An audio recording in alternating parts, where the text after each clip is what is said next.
So can you see my screen? Yes, but with something blocking the top right corner. All right. You're good. Go right ahead. Okay. So welcome then to the second workshop on the impact of recommender systems. So this is a workshop organized by Oren, Joe, and myself, and it's the second instance of this workshop. So the general goal of this workshop is to look at how recommender systems have an impact both on people or users, but also on, let me just see, it doesn't move along, on organizations and businesses. And here we're not only interested in the immediate types of impact, like increased click-through rates in the short term, which might also be important, but also more on the indirect and longer term effects of recommender systems. And that there are three specific goals that we want to achieve with the workshop. So first of all, we would like to give researchers the opportunity to present their latest work on topics that are relevant to the workshop.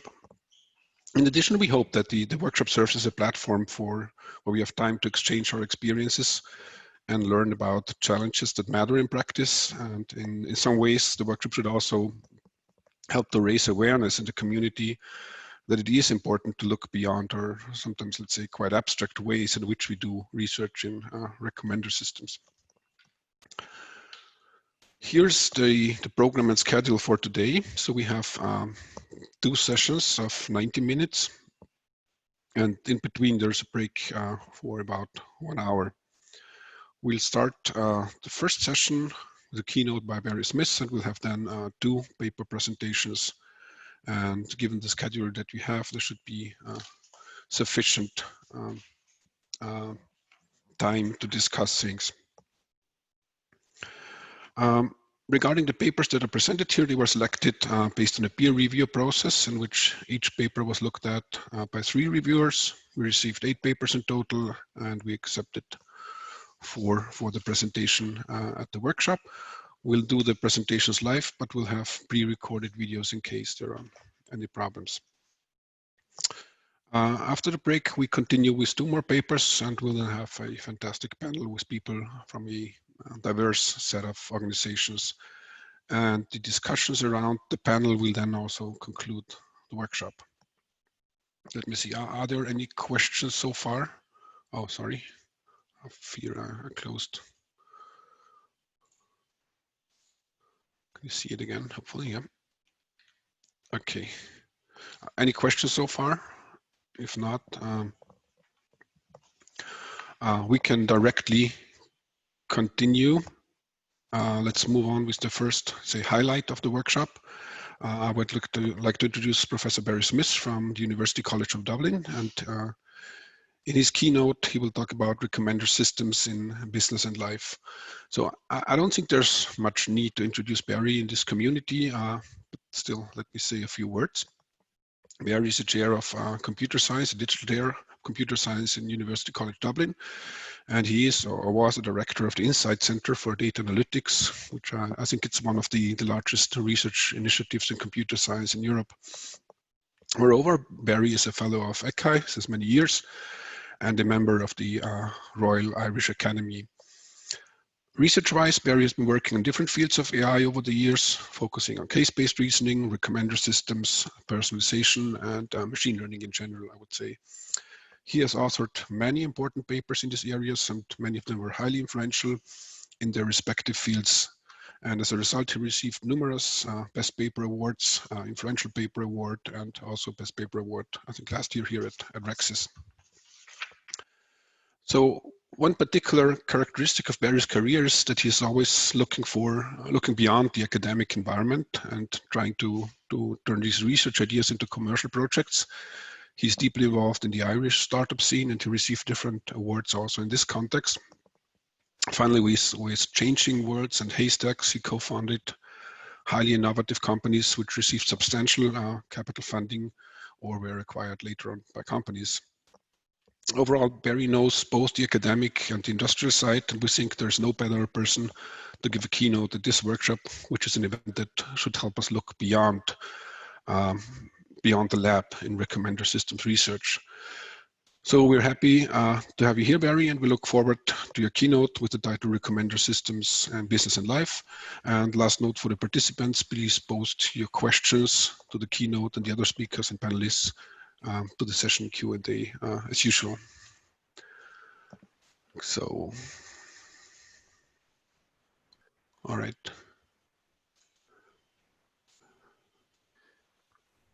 So thanks, Dietmar. So I can share my screen.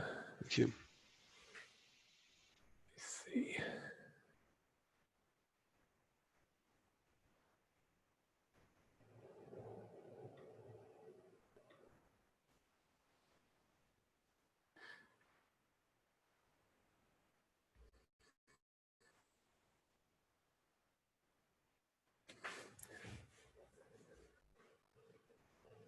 There we go. So hopefully you can all see that. It's all good. Good. Okay, great. Hello, everyone. It's a great pleasure to be speaking to you today. I was really delighted to be invited to speak at this workshop. And thank you to Oren and Dietmar and Joe for thinking about me.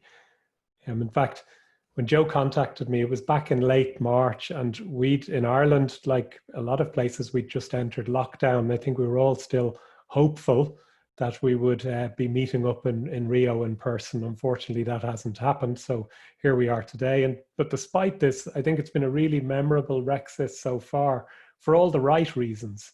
And I've really enjoyed the last few days. I think we've managed to capture the culture of RecSys, and the quality of the talks and presentations, I think, really shines through. So I've really enjoyed my time. Maybe it's a feature of these times we're living in that for a bit of a security blanket, I found myself looking back into the past a lot and getting quite nostalgic over the last year about how we have gotten to this place. And in particular, in preparing this talk, it's given me an opportunity to look back at over 25 years of recommender systems work. I was a little bit shocked when I realized it was 25 years of recommender systems. I've now spent pretty much exactly, as of this year, half my life working on recommender systems, and in this community. It's a really great community, and I feel very privileged to be part of this community from the early days and to see how it has been developed. I remember the first conference we did back in 2007 for me with Joe and John in Minnesota, and I think there was maybe 120 or 150 people, and to see the numbers we have these years, it's just incredible. So I've been very fortunate to have had an opportunity to be involved in an exciting mix of academic and commercial applications of recommender systems throughout all of this time. And I think it's provided me with a peculiar and a particular perspective on the role of recommender systems. And that has always interested me through the years.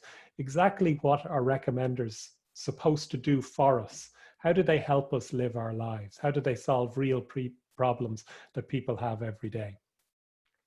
So with this in mind, this talk is really a talk in two parts. In the first part, I'll look back at the past and I'll discuss some of my more traditional recommender systems research.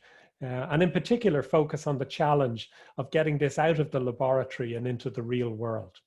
And in particular, I'll look at two RecSys projects that have led to very different outcomes during their translation from lab into the marketplace. And then in part two, I'll look to the future and focus on some research that interests me most today, particularly in the area of personal health and exercise. And a number of people will know that I've been interested in this over the last few years, like other people in this community. And I think that recommender systems have an important role to play in this regard. And I'll talk about some of the opportunities that I see for impact in terms of how this area might evolve in the coming years. And as a little spoiler, I think that our notion of impact, this won't be surprising, I think that it'll have to change because the risk-reward trade-offs are different when we start looking at domains like health and exercise versus maybe more traditional e-commerce and media domains. And I think that's worth exploring and worth discussing as part of the wider conversation around this workshop. So the theme of this workshop is obviously impact. And it's an interesting term. It's, I suspect, purposefully vague so that it can mean different things to different people and in different domains. It's often used as a catch-all to measure how recommender systems affect users in different positive ways, making search easier, helping people to find the right information at the right time. But there can also be negative impacts too. And we've heard a lot about the filter bubbles and echo chambers that we sometimes find ourselves in. And perhaps that recommender systems can amplify in certain respects. So these are negative impacts. I think all too often we find ourselves chasing the illusion of impact because we have a tendency to focus on algorithms and benchmarks. And this sometimes invites smaller incremental improvements over time. Now, similar issues have cropped up again and again in related fields too. So this isn't just a problem for recommender systems. And let's face it, the current peer review process in some sense actively encourages this in the sense that it's easier to evaluate work that is based on well-defined performance improvements over standardized benchmarks. And this can lead to all sorts of issues such as data dredging and p-hacking that you may have heard about in this quest for statistical significance. Indeed, and I think Joe mentioned this in his keynote last year, these issues can be exacerbated by the large multidimensional data sets that we're now routinely accessing and using, where the determined will almost always locate some unique set of conditions that give rise to a statistically significant result. And while gradual incremental improvements can build over time, if we overweight our reviews in this regard, then we may not create the space to allow us to recognize and identify perhaps more significant innovations that may emerge from time to time. Of course, an important response to this in this community has been to widen the evaluation net, to consider a broader range of metrics, and in particular, to include user studies in order to identify meaningful user needs that transcend narrower notions of relevancy or accuracy. This has emphasized the user experience as an important other way to judge likely impact, and a more meaningful proxy for what we might call product market fit in the commercialization space. But in doing so, we again run the risk of optimizing over the short term, focusing on short-term needs of end users and customers, when the real objective should be to build long-term value. In summary then, my own view of impact is that any comprehensive account of the value of recommender systems necessarily needs to consider a variety of measures that are important in different ways to different recommender system stakeholders, the researchers themselves, the business owners and service providers, the end users. And true impact is revealed when we locate a recommendation sweet spot that offers value to each of these stakeholders that is simply more than the sum of these parts.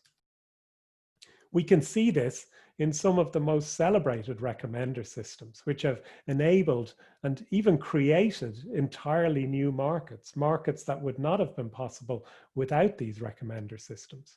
Recommender systems are so important to Netflix and YouTube and similar that their entire interface is, in a sense, given over to ensembles of recommendations. In this case, one vital role of the recommender system is to help end users discover long-tail content that would otherwise struggle to find an audience. The net effect is that not only does this enable Netflix to satisfy millions of its customers around the world, it has also enabled the creation of entirely new content marketplaces. So now there are creators of very niche content that can find an audience through these recommender systems. Indeed, we've been hearing of late how the interactions of content consumers can even help to shape new content creation, as companies use patterns contained within video consumption data to determine the types of new content that should be created and that are likely to appeal to audiences large and small, young and old.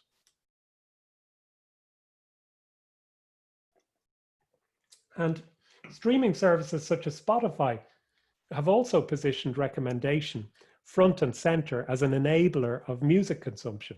And the result is not only increased engagement, but a profound effect on the evolution of our musical tastes. For example, there have been a number of studies that show musical tastes have expanded as users have switched to streaming music services, such as Spotify, while others have even speculated that this may go so far as to reshape class identities, which are often shaped by our musical tastes and consumption. Unfortunately, as we've heard earlier in the agenda over the last few days, we should be ever alert to some of the unintended consequences of recommender systems and related filtering technologies. Biases that can be inherent in filtering systems, especially some social information filters, can be amplified by recommender systems. And as the wider community is turning to such services for its news and information on a daily basis, this has the potential to influence wider societies, even shape election outcomes, as we're all hearing about these days. A profound impact, to be sure. All of this is to say that the choices that we make at an algorithm and application level can have unintended consequences, because the recommendations we receive and the decisions that we make as a result of these recommendations can change the way that we view the world and perhaps even change the way that we live our lives. So let me talk about some of my own history with recommender systems. And in this next part of the talk, I'll describe one recommender system failure and one recommender system success story. Now, I use the word failure and success pretty loosely and fairly in a limited way, because I'm focusing on the commercialization perspective, when obviously there is much more than this. But in the end, for these systems at least, the opportunity for impact depended very much on successful commercialization. Both of these examples occurred in the context of a startup company that I co-founded and was involved in, called Changing Worlds. And we set this company up, our sense of timing was spectacular. We set it up at around the time the dot-com bubble burst. So that was interesting timing, to say the least. I remember we raised our Series A funding around Christmas 2000, which was to last us approximately 18 months. But when we returned after the holidays, the startup world had changed and it was very different. Markets were in free fall. And our customer base, which consisted of other startups and media companies, was rapidly shrinking and even disappearing before our eyes. The Series A funding that we had raised, which was to last us 18 months, as I said, ended up having to last us over 4 years in the end. So the Changing World story starts with a system called PTV. And this was the first recommender system that I was involved in back in the late 1990s. And, excuse me, I'm very aware that the 1990s, excuse me, is a distant memory for many of us.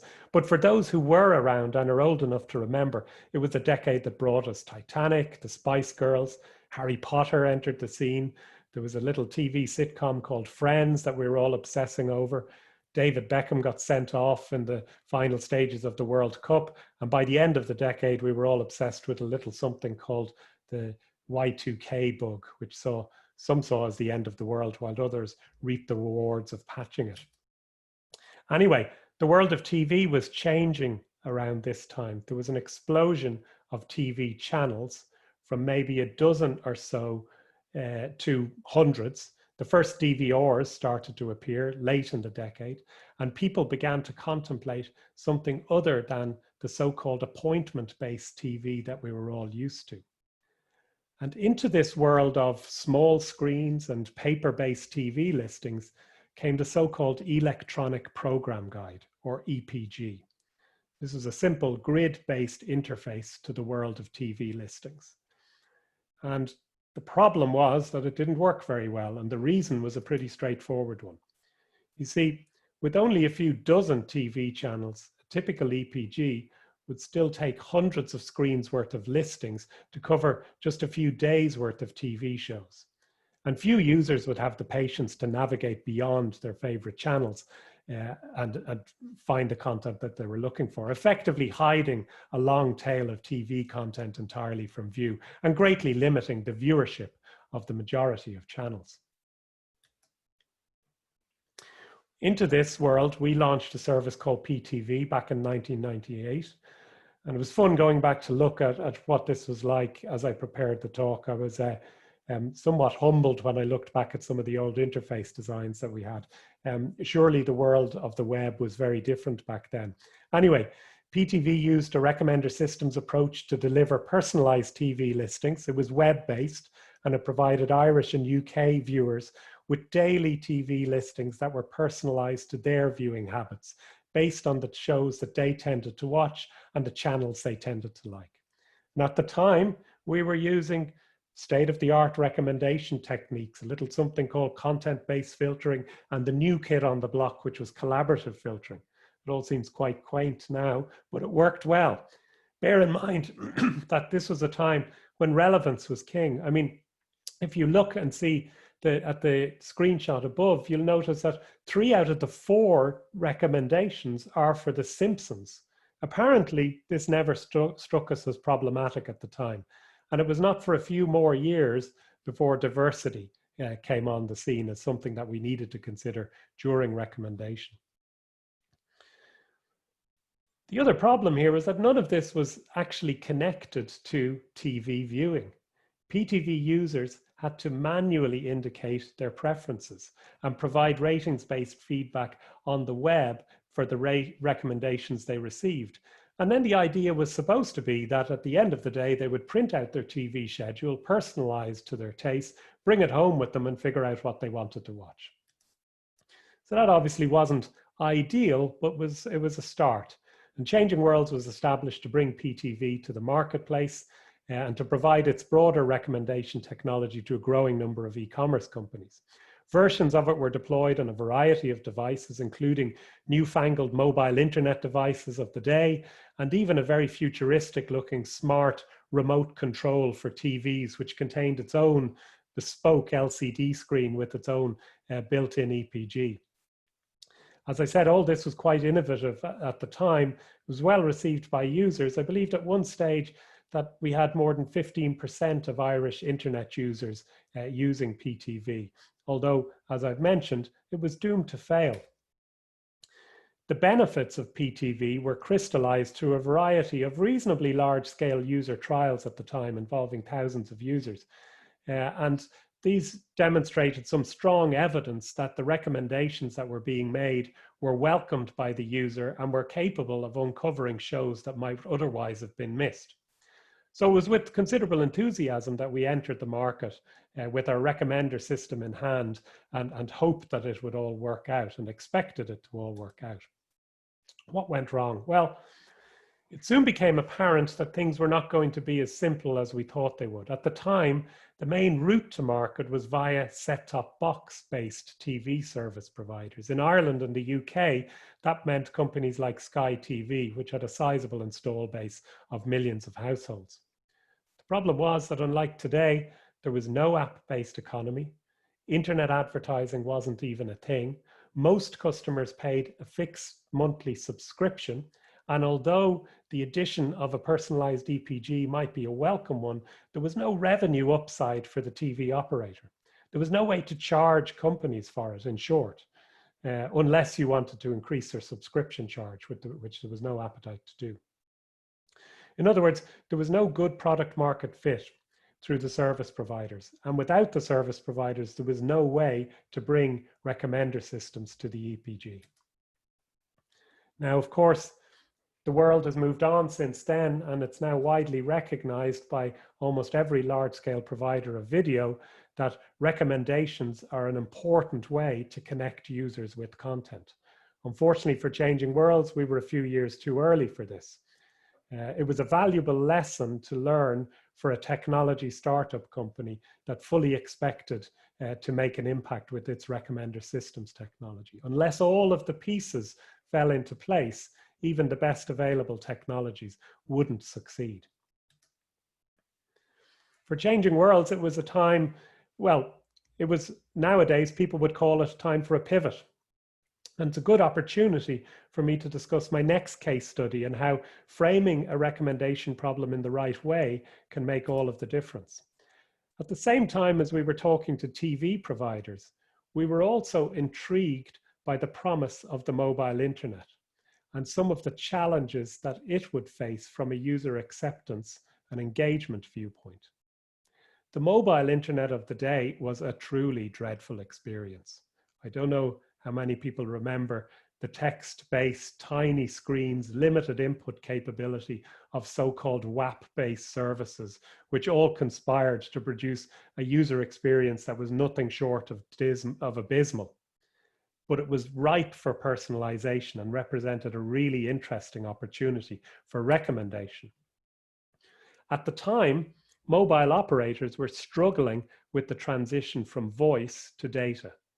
They knew that their future revenues depended critically on data services. And they had invested heavily in the infrastructure required to provide internet-like services via mobile phones.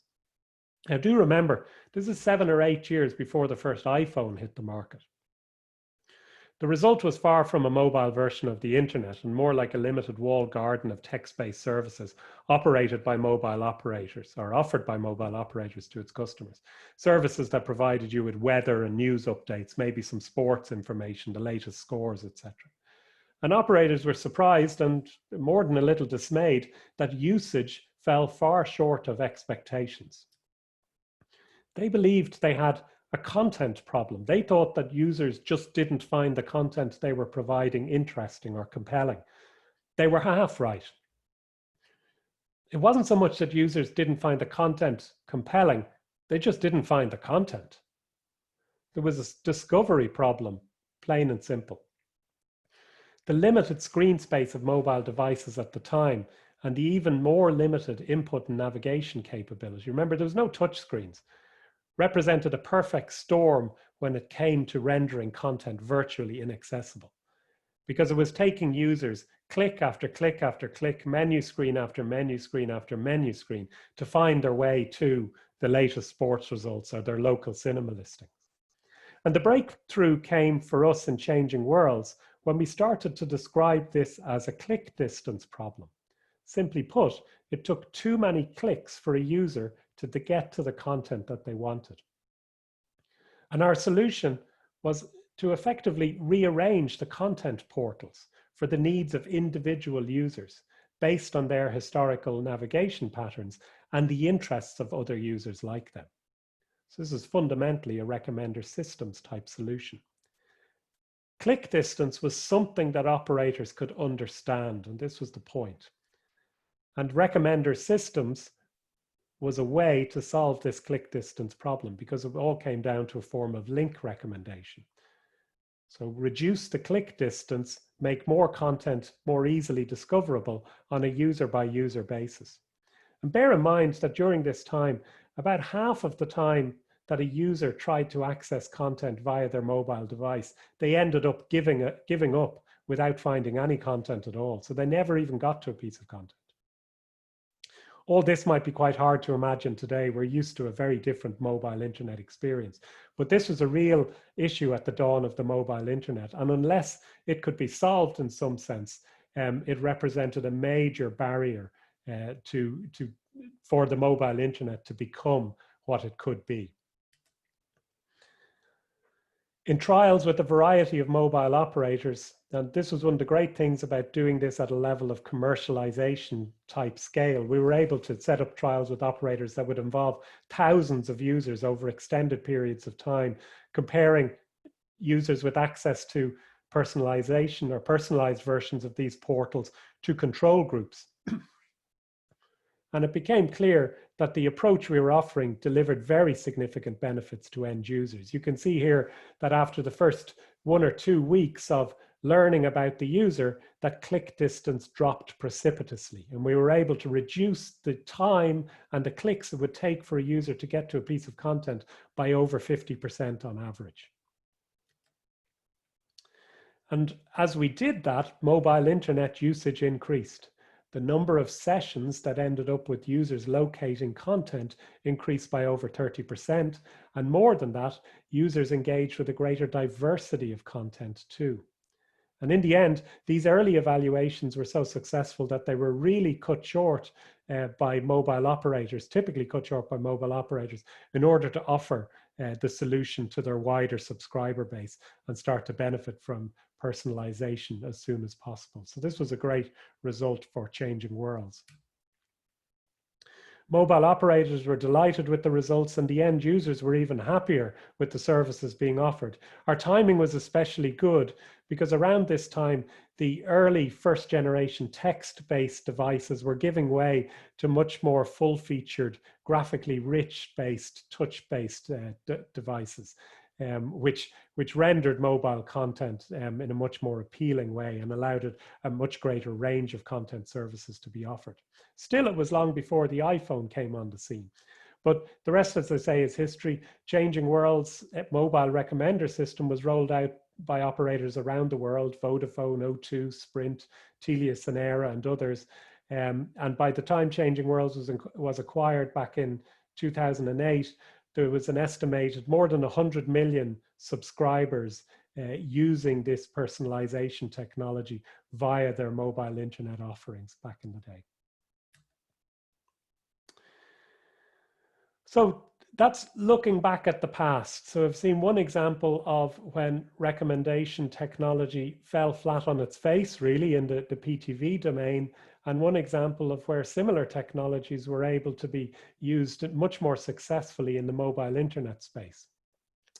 In this next part of the talk, I'd like to talk about things that are of interest to me today.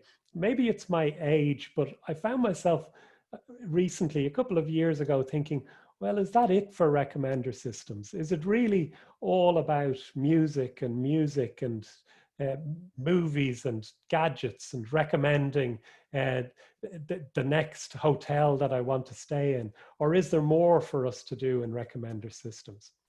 And with this in mind, then I started to think about my own interests. And at the time, I'd become a lot more interested in running and exercise. And it was natural then to think about some of the applications of recommender systems to domains like this.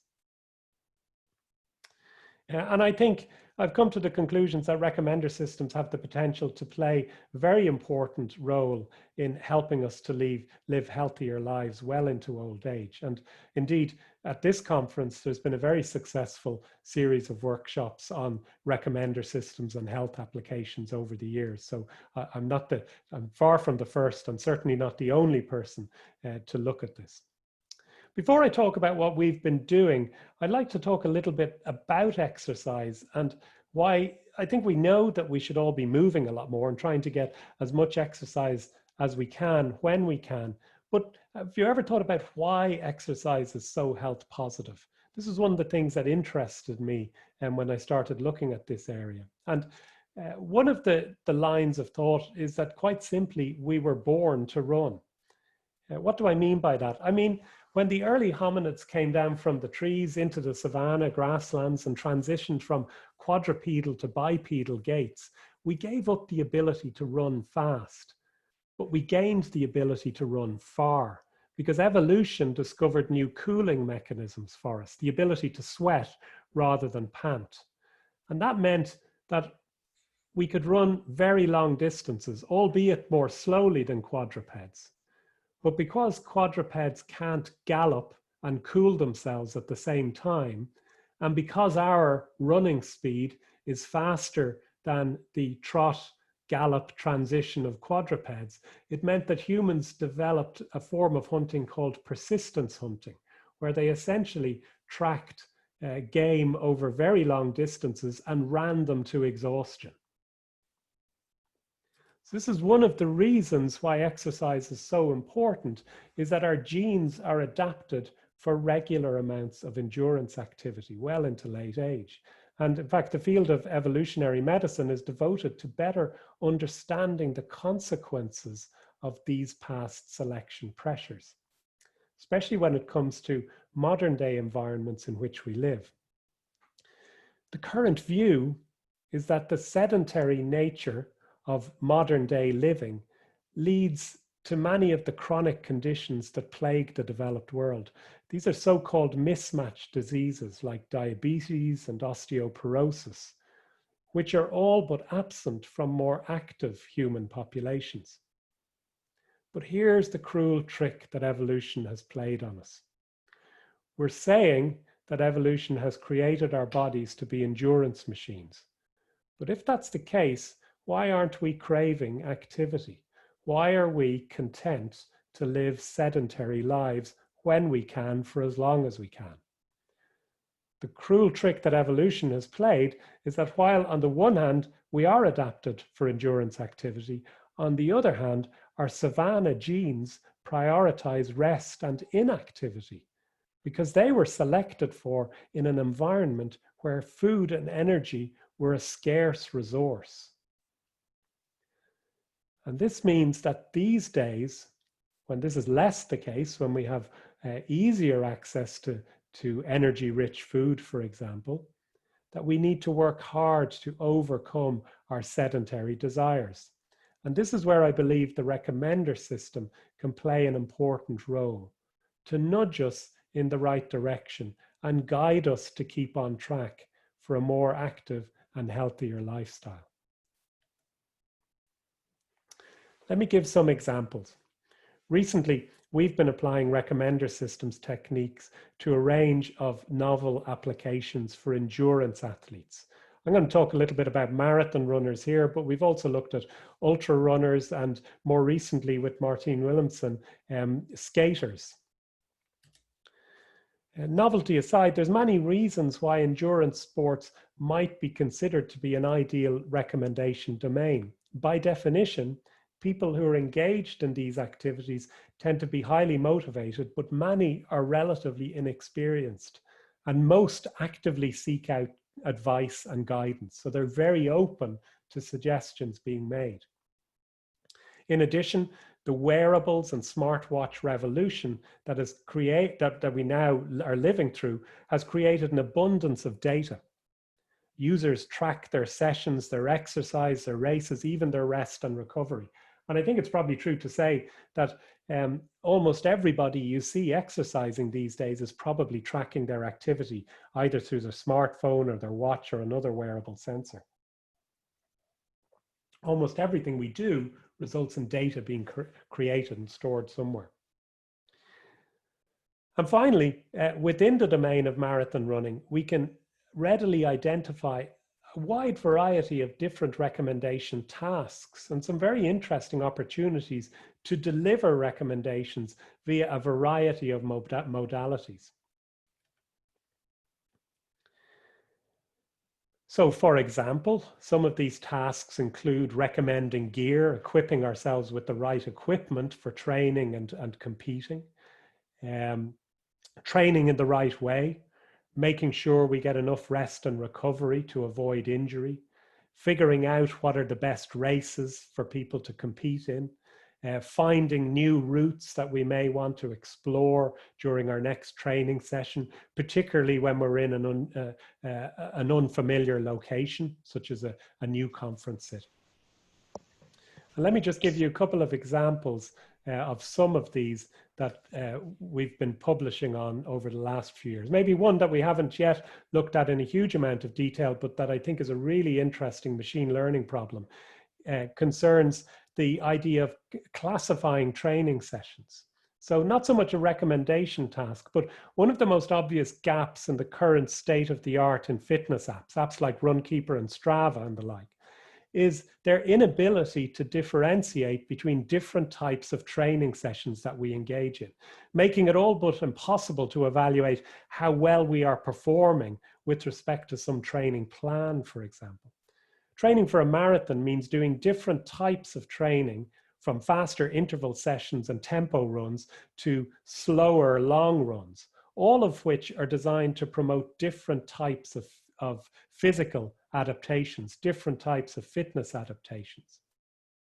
And the time series data that we generate during our training is amenable to a whole host of time series analysis and classification techniques and feature extraction techniques, which in principle may be able to help us identify different types of training sessions within the raw data that apps like Strava and Runkeeper are collecting. So you can see here on the screen, this is an 8 by 800 meter interval session, which is punctuated by 90-second rest periods. Now, Strava and Runkeeper really just see this as the same sort of session as a long run. They capture the average pace and they capture the distance and the time spent exercising, but they don't understand the structure of these training sessions. So I think that's an interesting opportunity. In fact, understanding how well a runner is performing during different types of training session can be a precondition of being able to automatically generate personalized fitness programs that are tailored for an individual's goals, their available time that they can give up to training, and maybe their preferences, the type of training that they like and dislike. Fitness programs and training plans are very complex things. They extend over many weeks and they describe different combinations of training depending on a runner's fitness levels, their stage, and their goals. Most runners have no choice but to adapt to fixed fitness programs unless they have a personal trainer. And these fixed programs that they follow specify when they should train and for how long and how hard and how often. When in reality, it would be much more beneficial if the training plans adapted to the runner. And this is one of the things that we've been particularly interested in, using recommendation techniques and personalization techniques to generate personalized training programs that are responsive to an individual's changing fitness level and ability, and that are compatible with the available time that they have, the location where they tend to train, the weather conditions that they tend to experience, for example. So at this year's conference, Ciara Feely, a PhD student of mine, presented some early work on this, on how we can generate and explain personalized training plans for marathon runners based on their stated goals, as these goals change, and based on their training and fitness to date. And we do this by recommending training plans or parts of training plans based on the plans used by similar runners who have achieved similar goals in the past. And the third piece of work that I'll highlight in this area is the more traditional problem of predicting how well a runner will do during race day. This is important because it can be really important to help a runner plan their race by identifying an achievable, a challenging but achievable goal time. And in the marathon in particular, just knowing what your goal time should be is not enough. You also need to know how you should pace your race, because the 42.2 kilometers of the marathon, there's an awful lot that can go wrong if you're not careful with your pacing. And getting your pacing wrong can be the difference between achieving your goal time and missing it by a large margin. And of course, people will be familiar with the problem of hitting the wall. I'm not sure if this video will play, but hopefully you're seeing this video. And it shows you a famous scene from the London Marathon 3 or 4 years ago. This is about, I think, half a kilometer from the end of the race. And this poor individual had clearly paced his race poorly, let's say. He'd hit the wall in a spectacular way. He wasn't an inexperienced runner. I think he was on track for a sub 3 hour finish time, 200 meters to go, sub 3 hour finish time. He was doing really, really well. He made it to the line, everything worked out okay, but that's an example of how even experienced runners can get it wrong on the day. That was a particularly warm London Marathon day. And we've been able to show that by using various machine learning and recommendation techniques, we've been able to make very accurate goal time predictions at the end of a runner's training period in order to help them zoom in on a suitable goal time that they should target And in order to provide them with a suitable pacing plan, telling them how fast they should run each section of the race for a particular marathon course, because different courses have different topologies.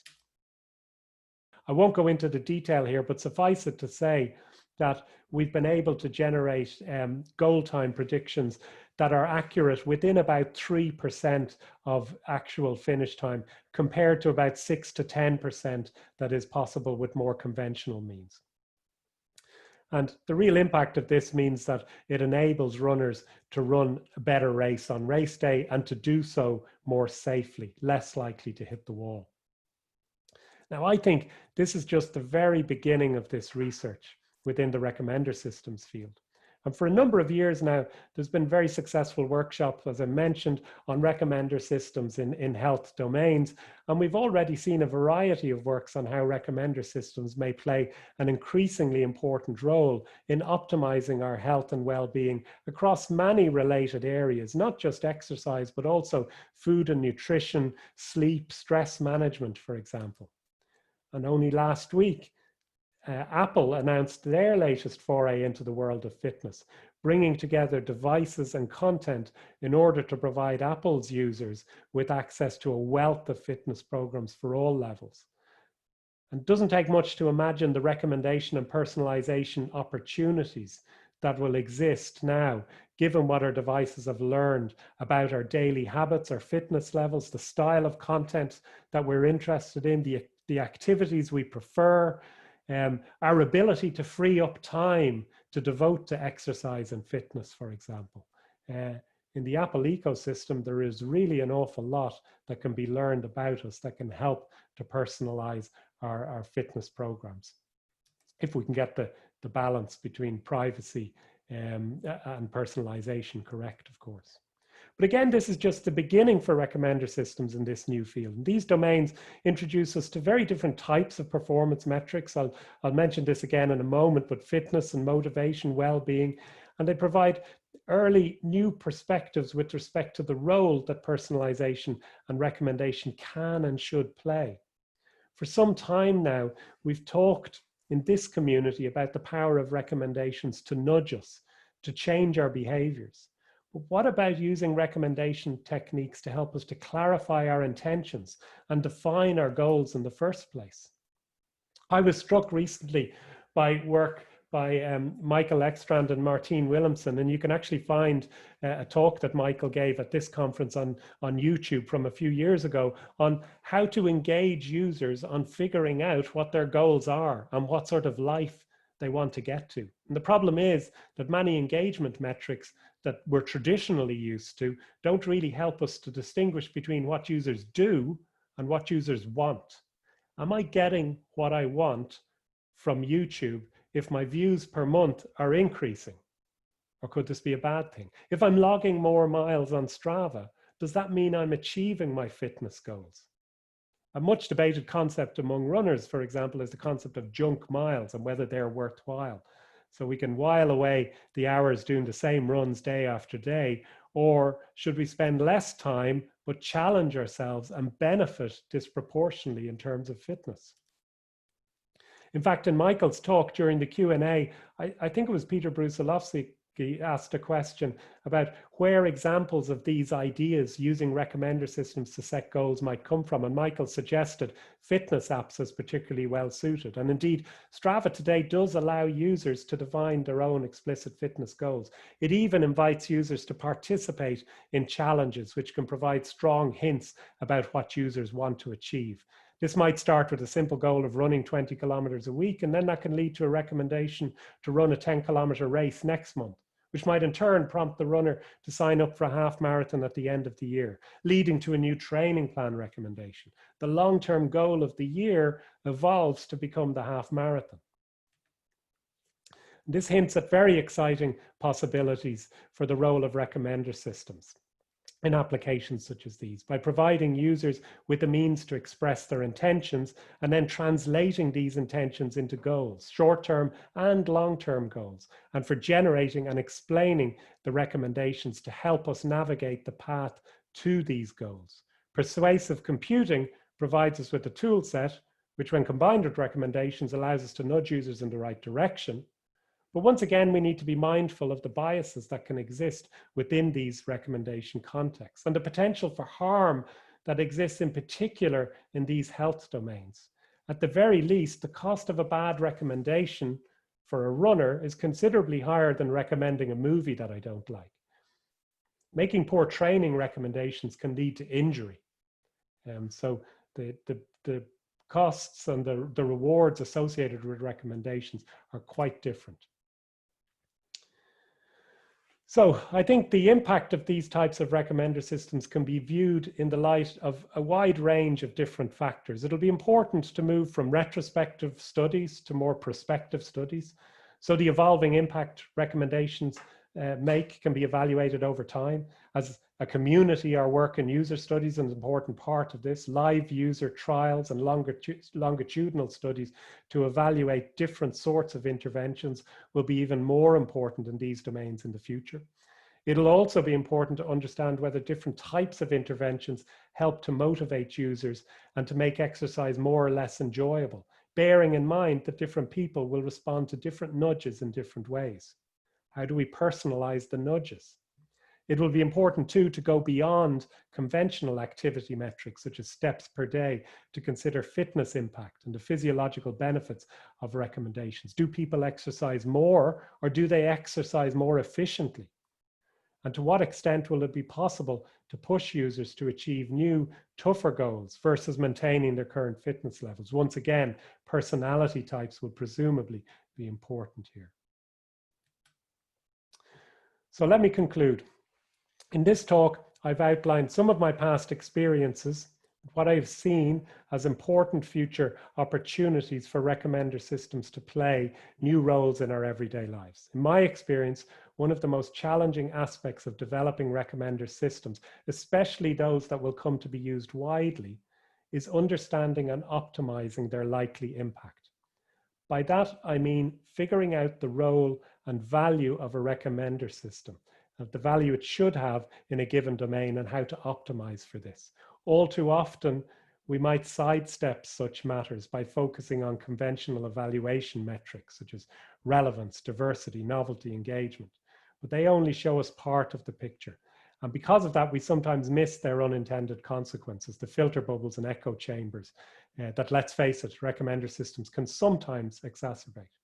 In the future, as we come to explore recommender systems in new application contexts, particularly those in health and exercise, it'll be increasingly important to reveal the fuller impact picture and to explore this if they are to have a net positive on people's lives. And this means we will have to find new ways to judge the significance of our efforts, especially given that these impacts may only emerge in the fullness of time. Thank you very much for your attention. I hope I've been live for all this time, and I'm happy to take any questions you might have now. Thank you very much, Barry, for this great talk. Good. You are all still there then. We are there yet. We can't see your video at the moment, but we hear you. Okay. Let me stop screen sharing and you might see me again then. All right. We do have questions. We do have time for questions. There are 2 questions already in the session Q&A. Just read them out. First question is, your run tracking example shows a problem not recommender specific, but about good user-centered design. The question is, will RecSys just blend into application designers, into the application designer's toolbox? What's the future of RecSys? Yeah, I think it's a good question. I think it's probably a broader community question. I think it is fair to, and I'd be interested to hear what other people's views on this are. I think it's fair to say that RecSys has been gradually expanding into these areas. For a long time, people have been looking at the recommendation interface and recommendation experience from a user design point of view. So I think we're mindful of this. I think there are other places where a lot of that research tends to go, and certainly conferences like Keynote are an important outlet for that. But I think as we move into domains such as this, I think we will see more and more of that in the future. I hope we do. I think it's very interesting and challenging. Okay, thank you. The next question is a great talk. How much of a challenge do you find to assess whether recommendations are actually helping reach user goals in the well-being recommender, for example, losing weight? I think, yeah, I think that's a huge challenge, and I think we certainly haven't cracked that nut yet. I think that's what I mean about these longer term studies, and you know, the tendency at the moment has been to do sort of retrospective studies using traditional metrics like prediction accuracy. Can we predict their finish time? And if we do, then it's a success. But the real reality of these systems is answering the question of, if somebody trains using a recommender system trainer like the ones I've described, do they do better when it comes to race day? Are they healthier during training? Are they injured less? Do they become fitter? And we don't yet know the answer to those questions. We're starting to look at those now with long-term live user trials and deployments.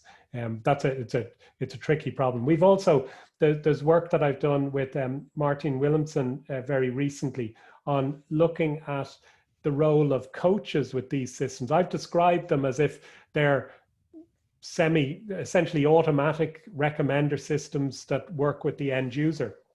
We've been looking at, what about human in the loop systems, where the coach uses a system like this to combine their knowledge of a particular runner with the recommendations coming from the recommender systems. And that's been very interesting too, especially from a user experience point of view. We found initially that coaches were very, very skeptical that an AI system of any sort could tell them what to do.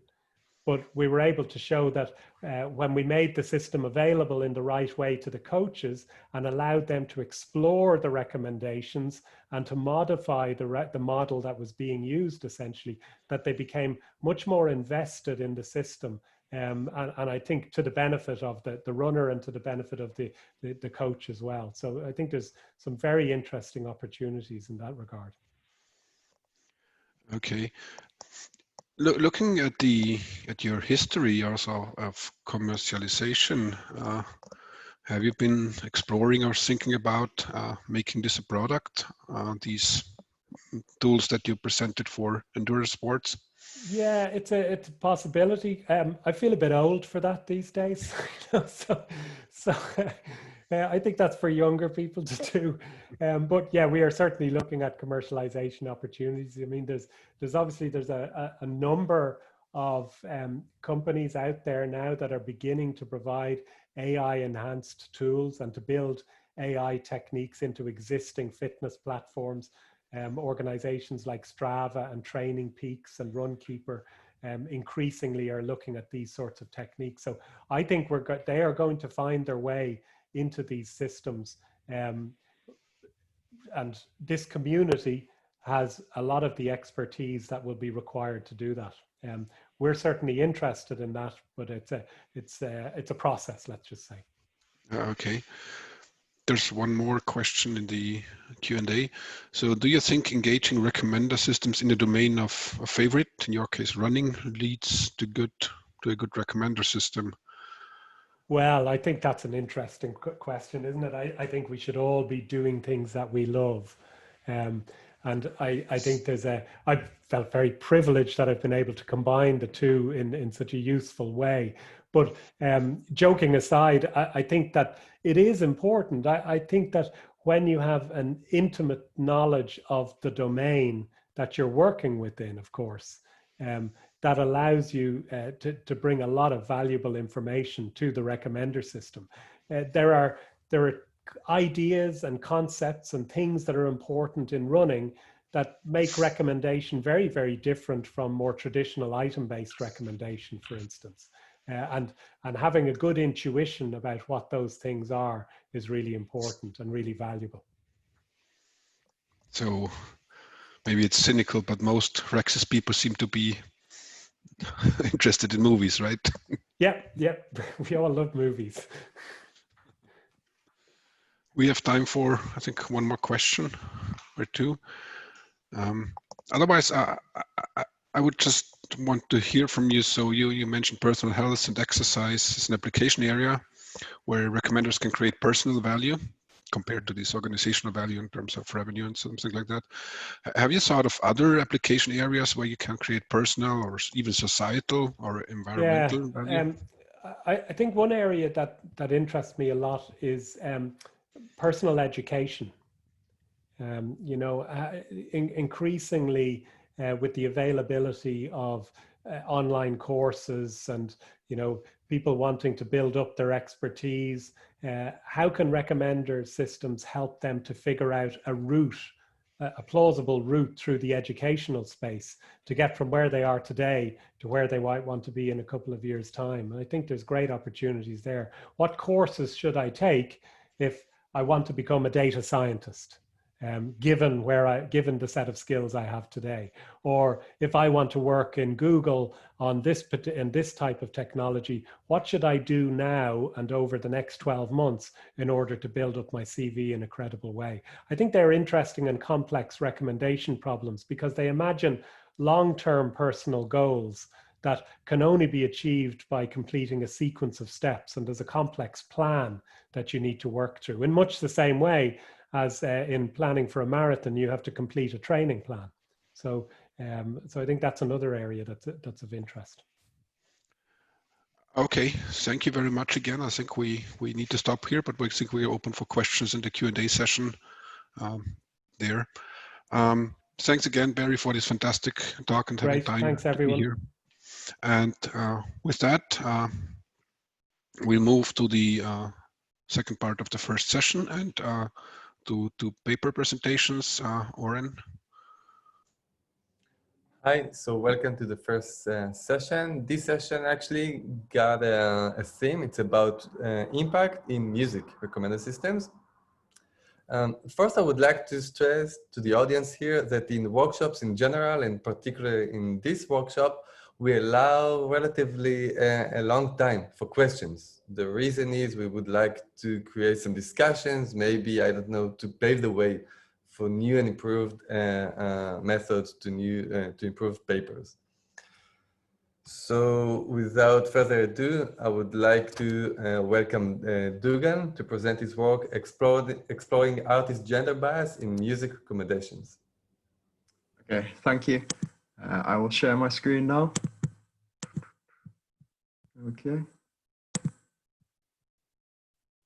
Okay, so hello all and welcome. My name is Dougal Shakespeare, and today I'm going to present our research, which is on the topic of exploring artist gender bias in music recommendation. So this research was conducted alongside Lorenzo Picaro, Emilia Gomez, and Carlos Castillo at the Music Technology Group, Universitat Pompeu Fabra, Barcelona. So first of all, I'd like to thank you all for taking the time to come to this workshop today and listen to this talk. I hope you find some of the ideas spoken about interesting and insightful. So to begin today's talk, I'll speak about the motivation of this work. So a preliminary question one may ask is why consider gender in the context of music recommender systems and bias? To answer this question, I refer to a recent study from Ainsbury Inclusion Initiative, whereby they highlight that females are still dramatically underrepresented in many creative roles in the Western music industry, be that artistic, songwriting, or producing roles. This has raised concern in academia and mainstream media alike about the presence of a gender bias which may still reside, or a gender gap, to this day. Whilst of course the cause of such phenomena is clearly multifaceted, in this work we focus on one such instance evidenced in previous literature to be existent, which can impact upon bias and disproportionate treatment. That is, the pre-existing bias of an individual or user. So evidence previously in the works of Miller, users have been found to be extremely biased in their preference towards male artists. Our work asks, to what extent do commonly deployed collaborative filtering algorithms in music recommender systems actually further propagate this bias if found, and to what extent do these biases exist in two last FM listening event data sets we study? So moving on to our methodology. To assess this relative propagation of a bias, we deployed the recently proposed metric of bias disparity, defined at a high level to be the case where the recommender system introduces bias in the data by amplifying existing biases and reinforcing stereotypes. So effectively, the metric consists of two parts. Firstly, preference ratio, which is the conditional probability that a user of category G will listen to an item of category C in their listening history, and bias disparity, which is a relative comparison between preference ratio in generated recommendation lists and preference ratio in one's listening history. If we receive a positive bias disparity score, this shows that an item category is being overrepresented with respect to one's listening history. And if we receive a negative bias disparity score, this shows an item category is underrepresented. So in our work, we test two kinds of algorithms. Firstly, baseline approaches, a most popular and used item average, and two collaborative filtering-based approaches, a K&N-based approach and a non-negative matrix factorization. Recommendations are generated using Surprise, a Python package for recommender systems. We tune the hyperparameters of both the K&N-based approach and non-negative matrix factorization to achieve the best performance possible with respect to the rank-aware metric NDCG at 10, to elicit a fair comparison of bias propagation across both algorithms. Dougal, I'm very sorry. We can hear you, but your connectivity, I believe, is pretty low, so we don't hear you optimal way. Is there any possibility that you came closer to your router or something? I can try. Okay, bear with me a second. Stop sharing.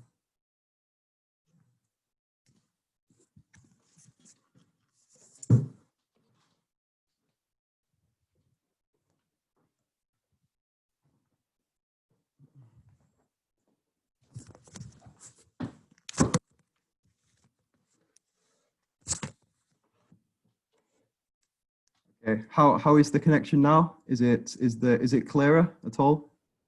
Yes, much better, thank you. Okay, no problem. Okay. I'll continue from the slide. Okay, so in our work, we test two kinds of Last.fm listening event data sets, that is LFM1B and secondly LFM360K, which is earlierly constructed. Across both data sets, we can observe some similarities and differences. That is, firstly, for LFM1B and LFM360K, we observe that males are in the majority for both users and artists. We also see that females are more proportionally likely to reside in the long tail in comparison to the top head. This may mean that they are more probable to be subject to a popularity bias, a well-studied phenomenon in recommender system literature, which may impact upon negative bias disparity scores which are produced. So to test this propagation of a relative bias, we set up two experimental designs. Firstly, a real-world scenario. We randomly sample users, thereby maintaining artist and user gender distributions representative of both data sets. We simulate users who have extreme preference for male artists in this instance, as we find this to be the majority of users across both data sets. We also consider an extreme scenario, which we coin an upside-down world, whereby we sample users who have an extreme preference for female artists, thereby performing a stratified sample and only considering users who have this extreme preference. So our preliminary results of this work.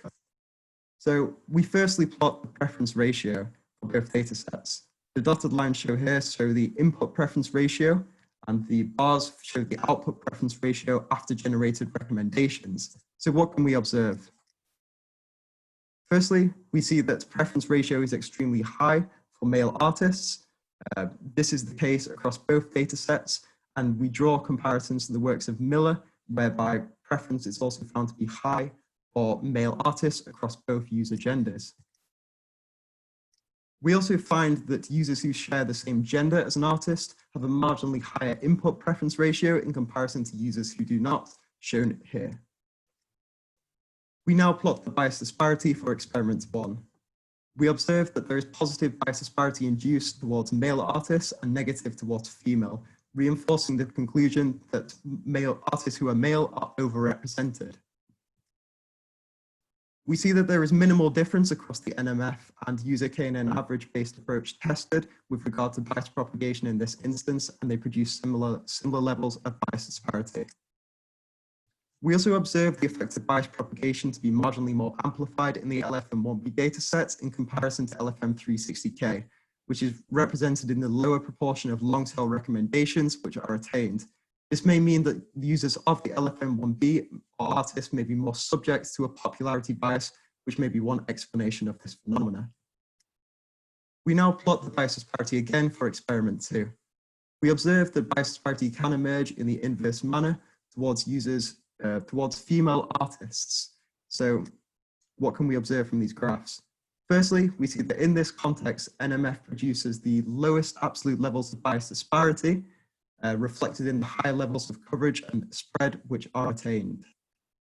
We also observe again that the effect of bias propagation is marginally greater in the LFM1B dataset, which is also reflected in the lower levels of long tail which are attained. So what can we conclude from this work?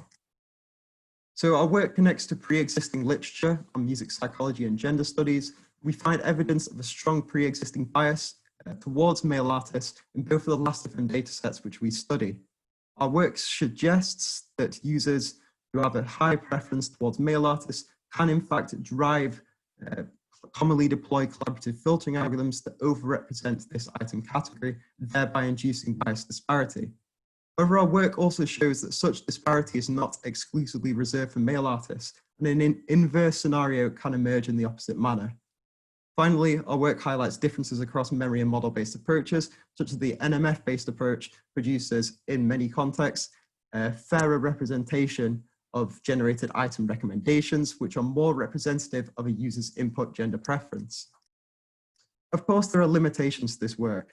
Firstly, our work considers a binary classification of gender, which in fact is a vast oversimplification of the state-of-the-art perspective of gender studies, whereby gender is considered to be non-binary. We suggest for future works to try to develop as a standard, perhaps, MIR data sets which have non-binary gender and make a special effort towards actually manually encoding the gender of non-binary artists. We also see that this work presents a short-term assessment of gender bias propagation at an offline level. It would also be interesting to consider the long-term assessment of such gender bias propagation, perhaps using longitudinal data or simulation frameworks which could be applied in future works. Okay, so that is everything for today. I'd now be happy to take any questions which you might have. Thank you for listening. Thank you, Dougal. Until we get some questions coming in, I guess it takes some time, you know, with the app. First of all, I would like to thank you for this amazing work. And as Barry just said in his talk about, he mentioned echo chamber, and this is just a perfect example for that. But another question that I got is, you specifically talked about gender bias, and I'm curious to know whether you search for other types of biases, like genre or like origin of countries and stuff like that. Okay. I think this is a really interesting point, because in this work, no, we did not, but there has been previous literature which has actually looked at trying to determine other factors which may influence an artist's popularity. I think there was a recent study, is Spotify Gender Bias, the paper was called, which is a JRC technical report, whereby they implement a methodology called conditioning on observables, whereby they account for other factors which may influence an artist's popularity and see if gender is influencing this. But the real problem that I see in this, to be honest, from a personal opinion, is that things like genre or perhaps past success are not exclusive of gender. These values have gender embedded in them. So I think it really requires a more multidisciplinary approach to actually consider how these values have gender embedded in them per se, and to what extent this contributes towards this. So I think it is a challenging problem to consider. But to answer your question, no, in this work, we do not consider those factors. I got you. Thank you so much. And here we got our first question. Have you already thought of specific ways to analyze longitudinal effect? The longitudinal effect. Yes. As I mentioned in the last slide, perhaps using some simulation frameworks could be an instance whereby we model a user's consumption of items. So in this work, we consider a top N-based recommendation.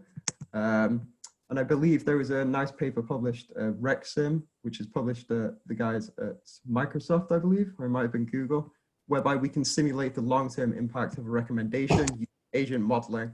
I believe this could be an interesting approach to consider. But again, I believe this requires work, as music is a very specific, domain-specific problem, where users consume items in different manners to many other recommender system domains. So I believe that this should require special focus to consider the domain we are in. So I believe that could be a future direction to consider with that in mind.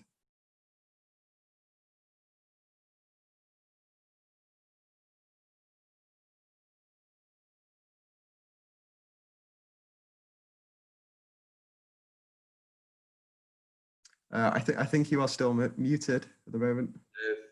Yes, Okay, no problem. Along the same lines, did you look at gender bias in content as opposed to artists? Looking at the manifest gender of the song narrator or characters when such is relevant? In this work, we did not know, but again, I think that would be a very interesting direction for future work. As you say, gender is fundamentally embedded in the content. So perhaps some artists do not represent gender or a gender bias to the same degree as other artists, or they may be more affirming of a gender bias in perhaps their lyrical content.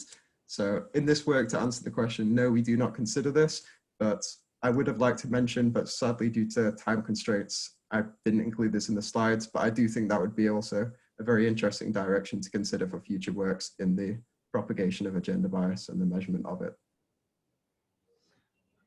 Okay, so thank you so much. Unfortunately, we don't have time for more questions. I personally got another question for you, so I will take it offline. Okay, no problem. Okay, so I would like to thank you again. And now for our next speaker, I would like to welcome Andres to present his work, Maximizing the Engagement, Exploring New Signals of Implicit Feedback in Music Recommendations. Thanks, Soren. Let me share the screen. Okay. So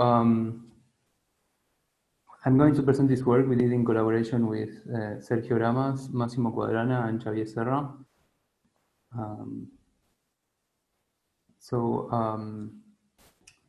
So to understand how good are the recommendations, we have to consider the value that gives to the different stakeholders. And in the case of music recommendation, maximizing the user satisfaction is not enough, for example, because we could be only recommending a small portion of the artist, or we could be recommending artists that the user might have only a short-term engagement.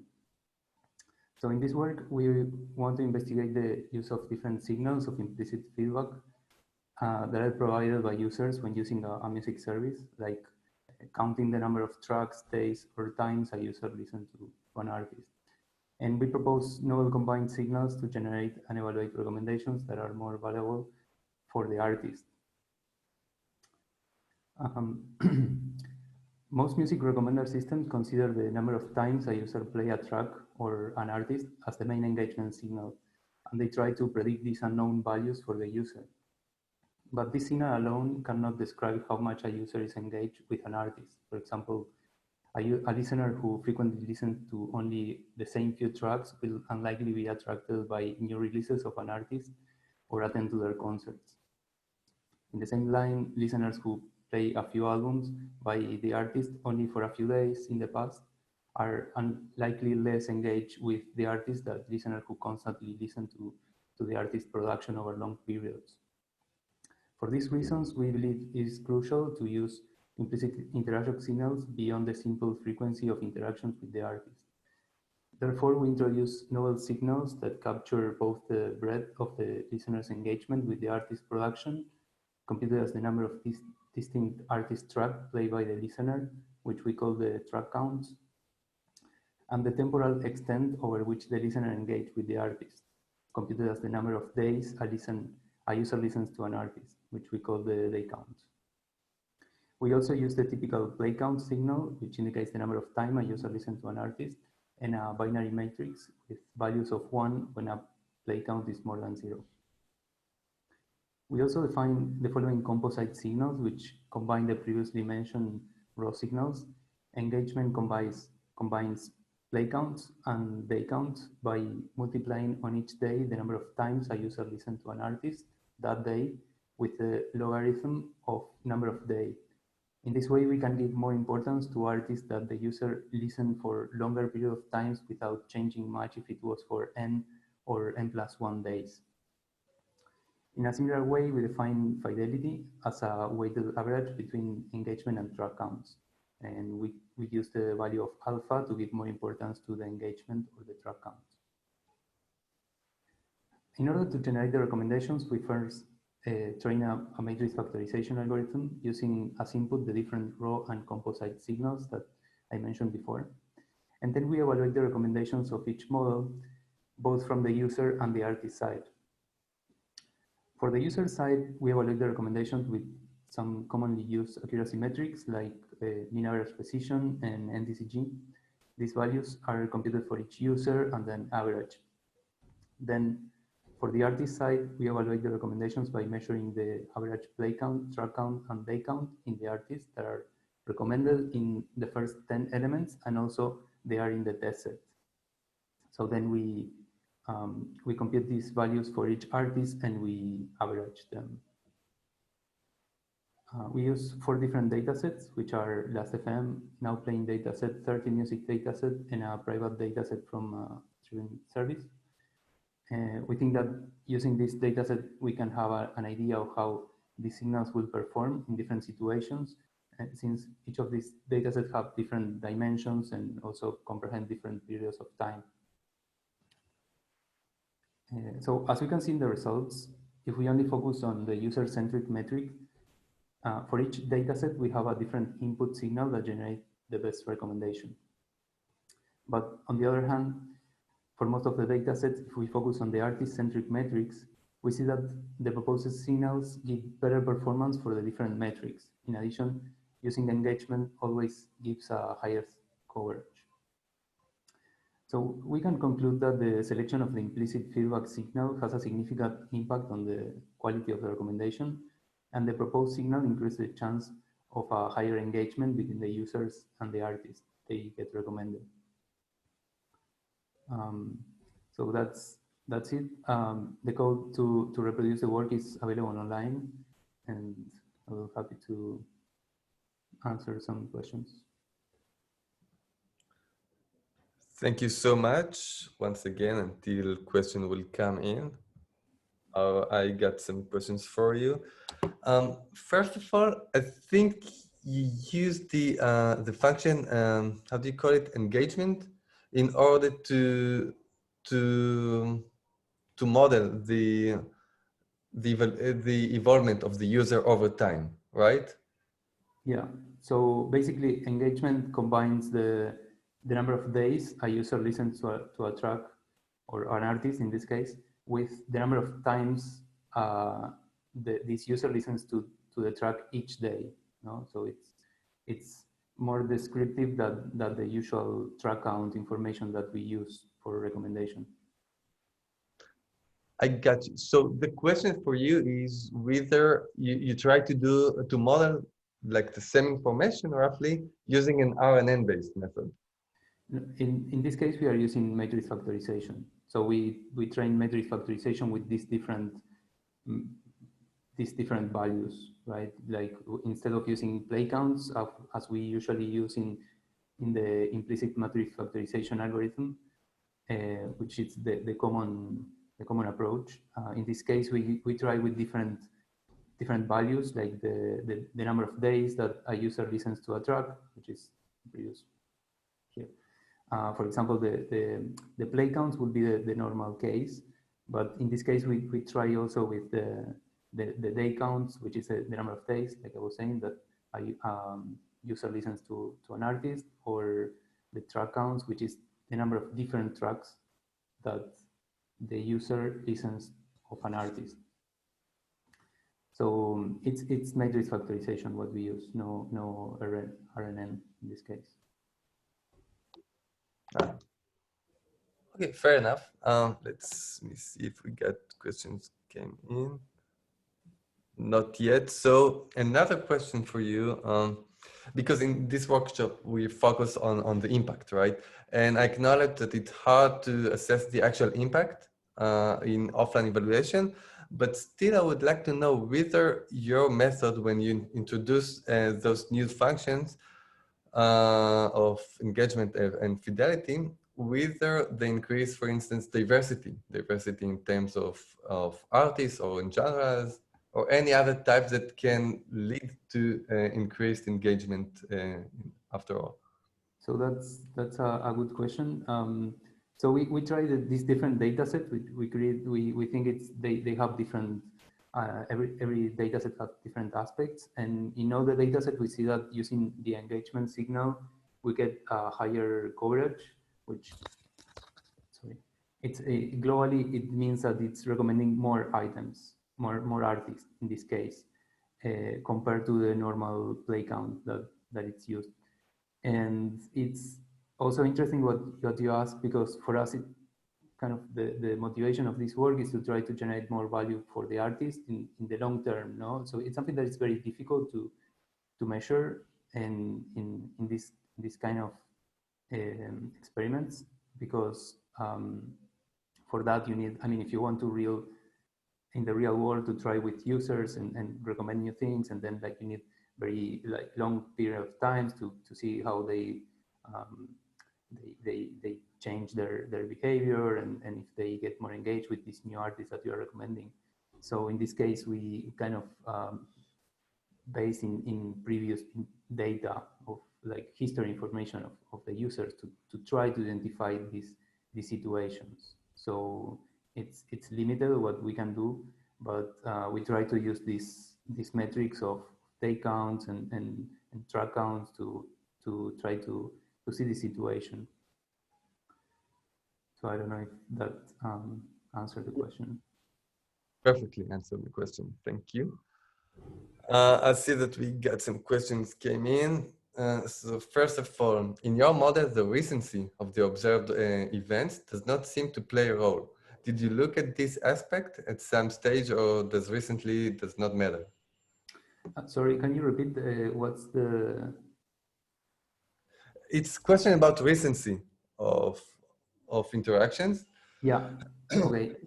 We didn't take a look at the at this information, which I think it's very useful, especially if you're evaluating it. It's more.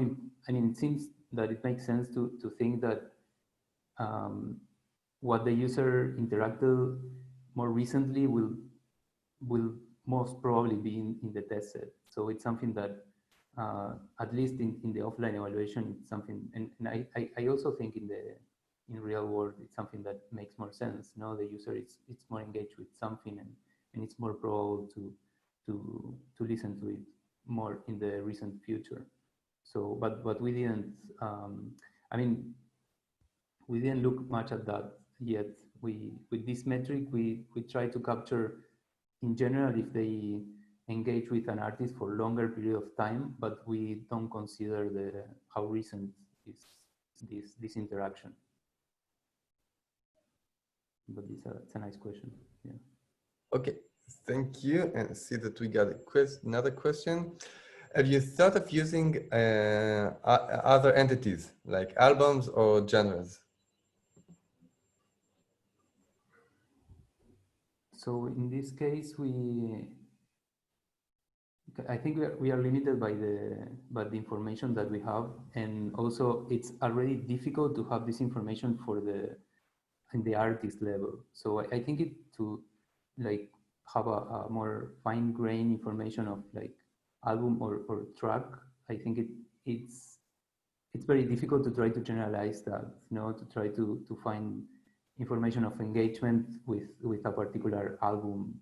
I mean, I think if we do it in the level of album of artists, it makes more sense because it means that we can find more information, and I think it's easier to at least to a bit more.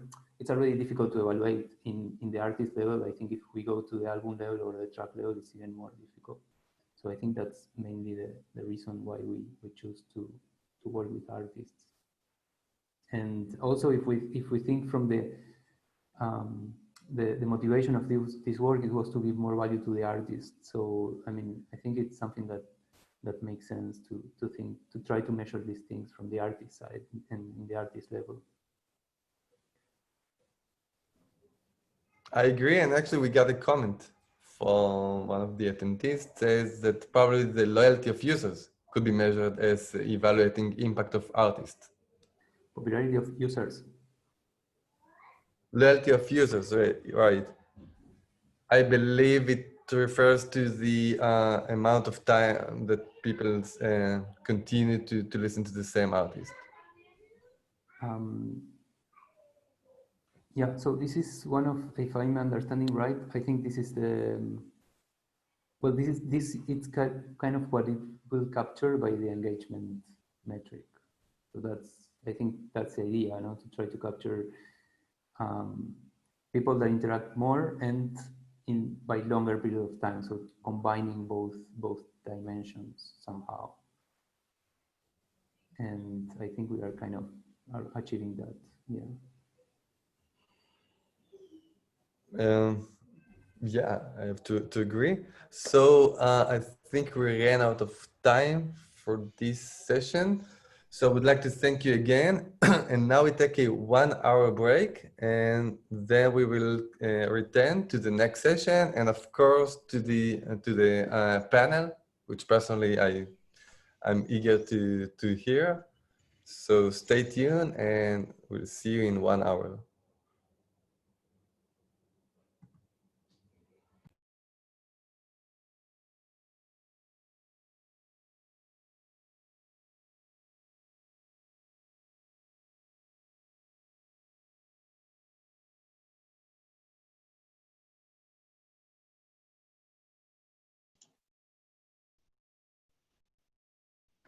Welcome back, everyone. Maureen, would you like to continue with the paper presentations?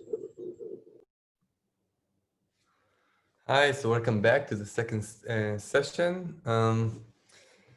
As a lesson from the first session, if you got a question to facilitate it, you can either continue writing down at the Hoover app, or you can just raise your hand in the app. So just go to participants, and then you'll see the button to raise your hand, and then I will unmute you, and you will be able to ask your question.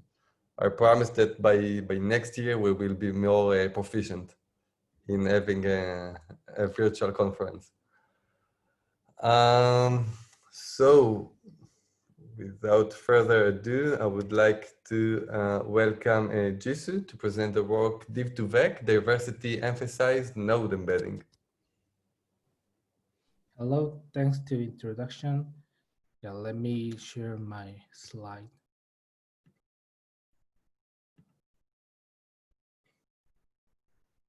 So now can you see my slide? Yes, perfectly. Okay, thank you. Let me start. Hi, I'm Jisoo Zhang. I'd like to introduce our paper, Div2Vec, Diversity Emphasized Node Embedding. It is joint work with researchers in Naver and WhatsApp.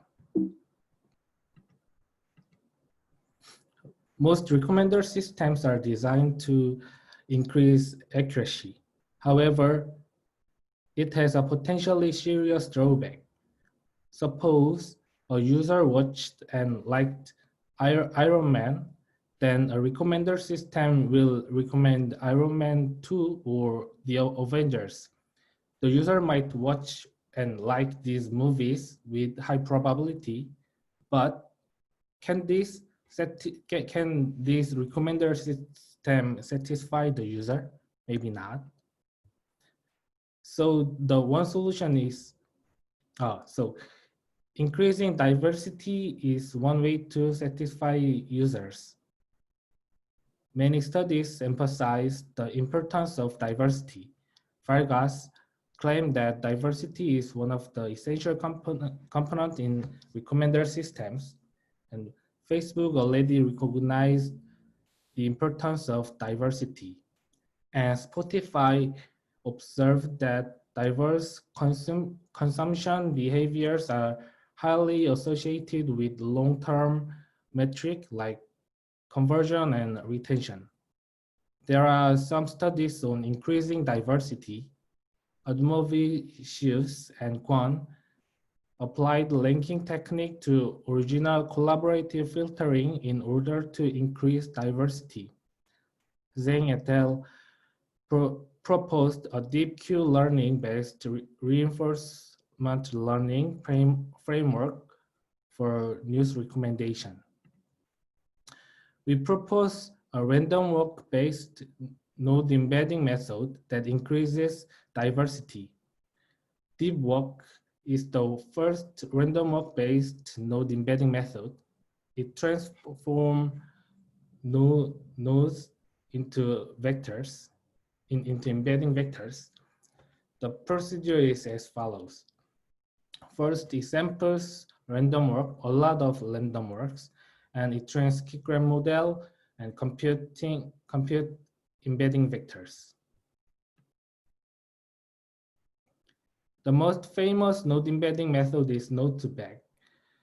When we generate random walks, the walk chooses a next node from the neighbors at random with the same probability, like here, from V to X1 and from V to X2, from V to X3, from V to T, every weight are the same. However, on the other hand, node to back differs the probability depending on the distance from the node just visit. Yeah, T, yeah, in the random walk, the node visit T and V. So it here, the going back to T and going for on another weight from T are different, has different weight. Here is our main idea to increase diversity. In the method of DWalk and node to vec, node of high degree should contain more than nodes of low degree in the collection of random walks. Motivated from the concept of equity, we think conversely that this low degree choose more. So using proposed method, we can get a much more evenly distributed sampling result compared to DWalk as shown in the figures. So here is our method. When we generate random walks, DiveVec samples nodes with probability inversely proportional to each degree. So that every node can evenly belongs to the collection of random walks. We verify that our method increases diversity in an offline experiment on the movie lens data set. Even if the AUC is slightly less, we gain huge improvement on diversity. I mean, diversity is there are many measures there are many metrics can measure diversities, but I checked coverage and entropy diversity and interlist similarity, and we gain improvement. The details in experiments, please refer to the paper. Here is I think it is my main contribution. We prove that our method enhances the performance in two different real-world services. Watcha is a video streaming services in Korea and Japan. You can imagine Netflix. We run an A/B test. Some users are recommended according to the embedding from node to back, and some users are recommended according to the embedding from dive to back. The table represents the percentage of improvement of diversity over node to vec. And we also run an A/B test in the Line Wallet coupon services. Line is an app for communications on electronic devices such as smartphone. You just imagine WhatsApp. More than 200 million people in Asia use Line app. We added an information dive to vec, and it enhances our performance. The details are in the paper. Yeah, thank you for listening my presentation. So if you have any question, then yeah, feel free to ask. Okay, thank you. I would like to thank you, Jisoo. And if someone has a question, feel encouraged to raise your hand. Let me see if we got some questions at the Hoover app as well.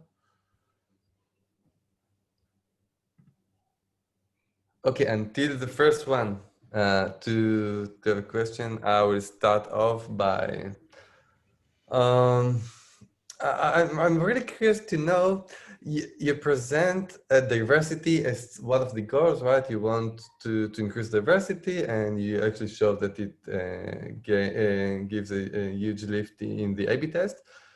My question is, for some users, maybe you don't want, they don't prefer diversity, right? So the question is whether you also consider a personalized approach. But yeah. Personalized, I mean by means of diversity. If you analyze for each user whether they prefer diversity or not, and then to... That's a good question. So for some user, they prefer, I mean, diversified recommendation, but some users just prefer narrow recommendation. That's a good point. As we have a live service, we can test it. Yeah, thank you for your advice. Yeah, we didn't check it, not yet. Okay, anyone else would like to have a question? We got some few more minutes left.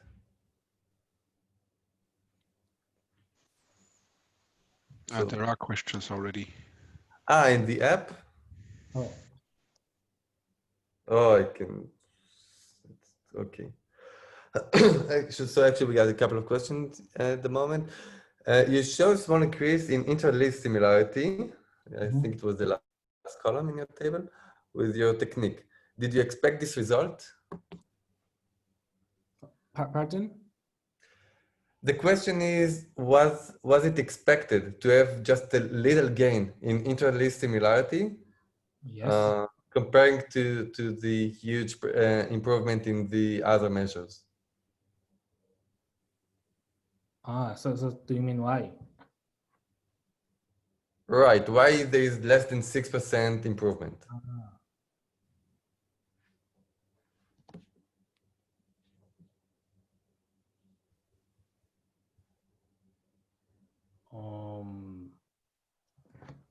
I didn't think of that.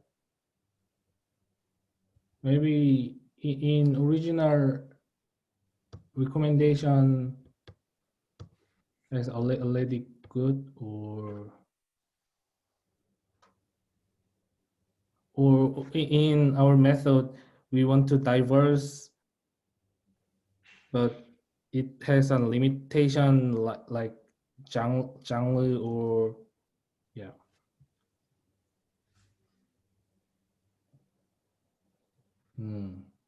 Yeah, I'm sorry, I didn't think deeper. You know what? There is another question that is very similar to that, and maybe it can intrigue and maybe help you to answer the other question. So that question says you measure interlist similarity and entropy diversity. And the question is why? I wonder if you found these metrics correspond to diversity as perceived by users. What did you say, last sentence? The question is why you chose those particular measures. Is it because they correspond to diversity as perceived by users? I just read some papers and they use entropy diversity and interlist similarity. So I thought that measures can evaluate how diverse my model.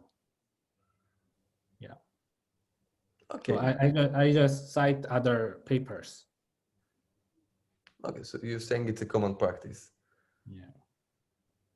I wonder whether there is some technical issue with the Hoover app that nobody can raise hands, but rather prefer to ask questions at the app to write them down. So I would like to ask someone just to test it, and if you already raised your hand, please have a question.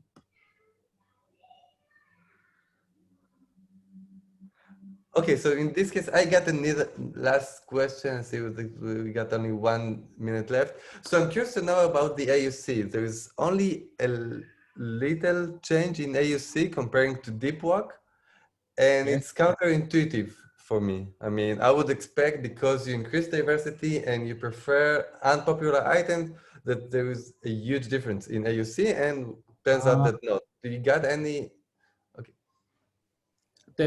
How we use an embedding of diversity is we compute the diversity of each node, and then we concat, or we do some operation, and we took use MLP to train. Maybe that does not lose AUC more. After we compute the node embedding, we have one more step to train. So that was safe, maybe. Yeah, maybe you're right. Maybe because of the expressiveness of the model. Okay, so I would like to thank you again. And now we're moving on to our next speaker, Nama. And she will talk about intelligent recommendations in citizen science. Yes, thank you very much, Aaron. Just if you could just unshare your screen, please. Okay, yeah. Thank you. Okay, so hi everyone. I'm Nama Dayan. I'm a graduate student in Ben-Gurion University in Israel, and I'm very excited to be here and to present my work on intelligent recommendation in citizen science, as this is the first AI recommendation system deployed in citizen science domain. So citizen science engages people in scientific research. Citizen science users advance research by sharing and analyzing data, and through their contributions, they learn new things and develop their skills. We collaborated with SciStarter, an amazing ecosystem with more than 3,000 global citizen science projects, where people can engage both in online and offline projects. People come to the site to discover new projects and learn about events that the citizen science community offers. SciStarter offers projects to users in two main ways. The first way is through the project finder, which is like a search engine. And the second way is through a list of projects that SciStarter is interested to promote. None of this option is personalized to the user, and as we tested, we saw that the majority of users, about 80% of them, do not use the search engine. Another challenge is the low retention rate of users, which mostly contributes to one or two projects. The following histogram shows SciStarter users' behavior, where we can see that the vast majority contribute to a very low number of projects.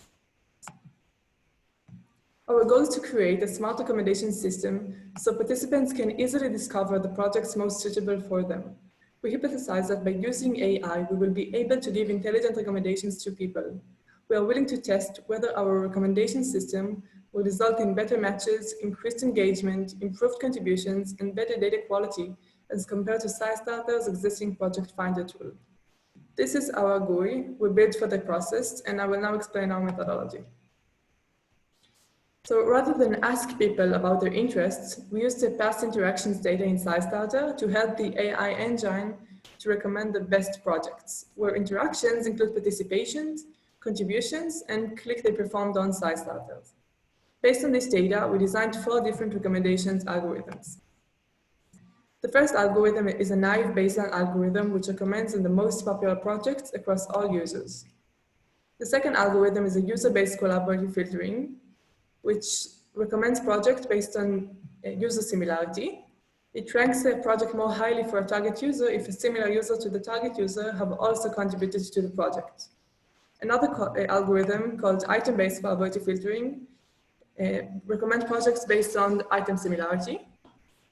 And the last algorithm, matrix factorization, SVD, directly predicts the relevance of a new project to a target user by modeling the user.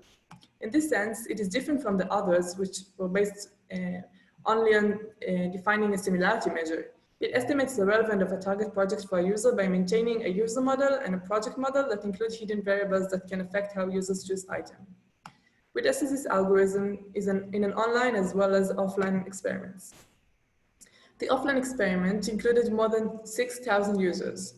We divided the data chronologically so that 90% of the first user interactions are in the train set. We used 3 different metrics in order to evaluate our algorithms: precision, recall, and hit rate. The following graphs describe the results of precision and recall with 1 to 10 recommended projects. We can see that user-based collaborative filtering and SVD were the leading algorithm, while the popularity algorithm gave the lowest results. The hit rate, which measures success where a user interacts with at least 1 recommended project, shows a similar behavior of our algorithm as well. The online experiment included 241 users, which interacted with at least 2 projects. These users were assigned equally into 5 cohorts, the 4 algorithms described before, and a baseline algorithm, which recommends on SciStarter promoted projects. We started by measuring the hit rate, and as we did in the offline experiment, and the CTR, the click-through rate of each one of the algorithms.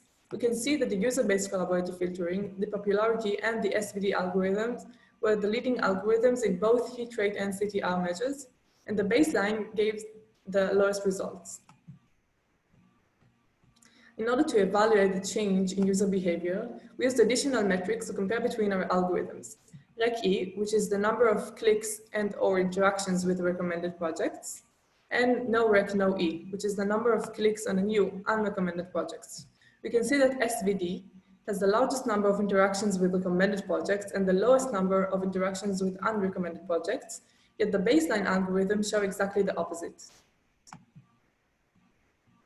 In order to measure the impact of the recommendation system on SciStarter users, we compare between our algorithm and 2 additional cohorts: direct contributors, which are users who contribute to citizen science projects without going to SciStarter first, and past data, which are users that participate in SciStarter before our experiment started. Oh, sorry. Just a minute.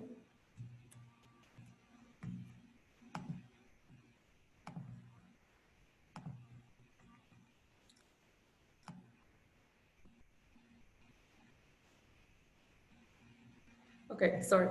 We measured the number of projects each user contributed to, as well as the number of sessions in SciStarter. We can see that users who participate in the study tried the recommended projects and contributed to more projects than before the study. Additionally, we wanted to learn what is the user's opinion on the recommendations and the level of satisfaction. Therefore, we conducted a survey with 138 SciStarter users. The survey included questions about users' overall satisfaction with the recommendation tool, as well as questions about the pattern of behavior and before and after the recommendations. The majority of users, about 75%, were very satisfied with the recommendation tool and claimed that the recommendations were suitable for their personal interests and goals. This project has transformed how SciStarter helps projects recruit and support participants and better response to their needs. It is the first application of recommendation system in citizen science domain. Our recommendation system is still active and serves dozens of users on a daily basis. Our system succeeded to show a significant improvement in the level of users' engagement and the level of satisfaction from the recommended projects. This will help support deeper, sustained engagement to increase the collective intelligence capacity of projects. As a future step, we are willing to test the recommendation system on another citizen science platform and also integrate explanations in the recommendations. Thank you very much.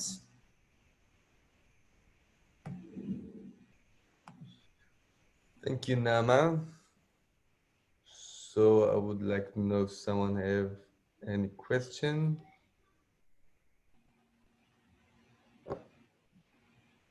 So I will start with the first one. you talk about measure in terms of whether a user participates in a project. And I would like to know whether it's possible to take it further on. If there's a notion of the quality of the work that the user does for a project. And if so, maybe you got an additional improvement because now, as user said, now it matches my interest, and because now user got more experience because they did some related projects before. So the question is now whether user not only participate more, but they do a better job in each project that they do participate. Yeah, it's a great question, and of course the quality of the job is very important for the goals of the research. So this data isn't available for all the projects we recommended, but it is available for some.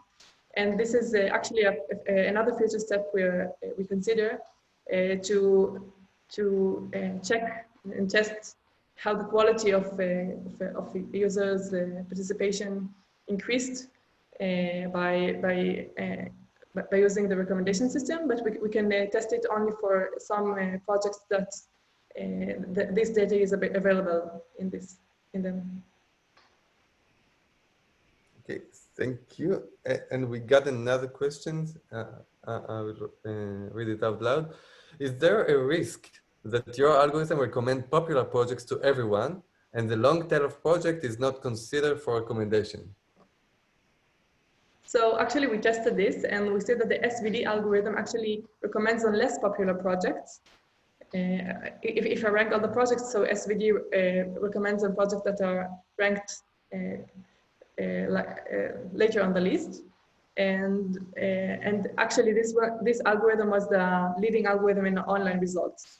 So also our user study shows that users wanted to see and to be recommended with projects that they didn't yet know. So we actually proven the opposite. Okay, thank you. Any other questions? So in the meanwhile, I got another one.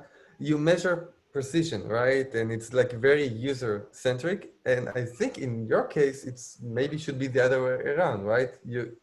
By the end of the day, the things that matter the most are the projects. So let's say, for instance, actually it relates to Dietmar's question, the previous question. So let's say that, I don't know, popularity base is got a high precision, but it just helps a few projects. So my question is, if you measure the other way around, and if you measure like how many projects were contributed using your approach. So therefore we come up with another two metrics, which are RecE and no RecE, to see how many projects the user participated that we recommended on against projects that we didn't recommend on. So we tested the precision and I call it the offline experiment, but in the online experiment where we actually wanted to see change in user behavior and change in the kind of projects they participate in, we considered two additional metrics that are not precision and recall. I get you. Okay, so let me just refine my question. Is there a capacity per each project, like how many users they need to gain, and then you can see whether you you allow them to meet their criteria? What do you mean by capacity? I'm sorry. If there is a different number of users, of participants that each project needs, and then you need to give more users to a certain project, and some maybe you just require less. And then to see so we didn't discuss this with SciStarter, but they take care of it by also suggesting the user promoted project that they want more users to contribute to these kind of projects. But this list of projects is unpersonalized for the user. So we didn't discuss it in the recommendation system. I got you. Okay, and I see that we just got another question. Let's see if we got some time. Would you consider consensus, agreement, or disagreement control as they properly to consider in future works? So what is the last sentence? Is the Would you consider consensus, agreement, and disagreement control as a key property to consider in future work? like consensus about the recommendation system? I have to say that I'm not sure in this context. The person who asked the question, is it possible to raise your hand, or I will ask to unmute you. I see. Maybe only the host can unmute. Joe, can you unmute Ivan, please? You're currently host. You're the one who can unmute.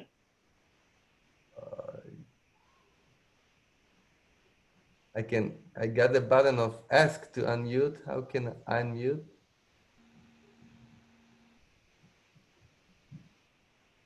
I'm so sorry for that.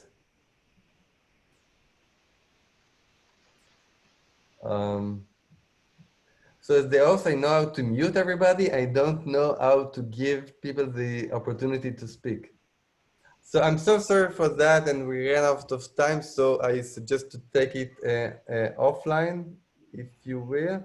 I would be happy to answer to any other question offline if you'd like. Okay, perfect. So they are all available in the app. We can access them later. So I would like to thank you again, Naaman. And now I will pass the torch to Joe, who will be the moderator of our panel. Thank you. Thank you. And if you can stop screen sharing, you just did, perfect. I will ask all of our panelists to put their video on. You may see them more effectively if you can select gallery view, but if you prefer seeing people one at a time as we speak, you can do otherwise. We'll also do a very quick check. I'm going to pick somebody out there that I know. Fernando, could you just attempt to unmute yourself and say a word? Good morning, everyone. Thank you. Okay. So now we know that the technology is here and we need the willingness to use it.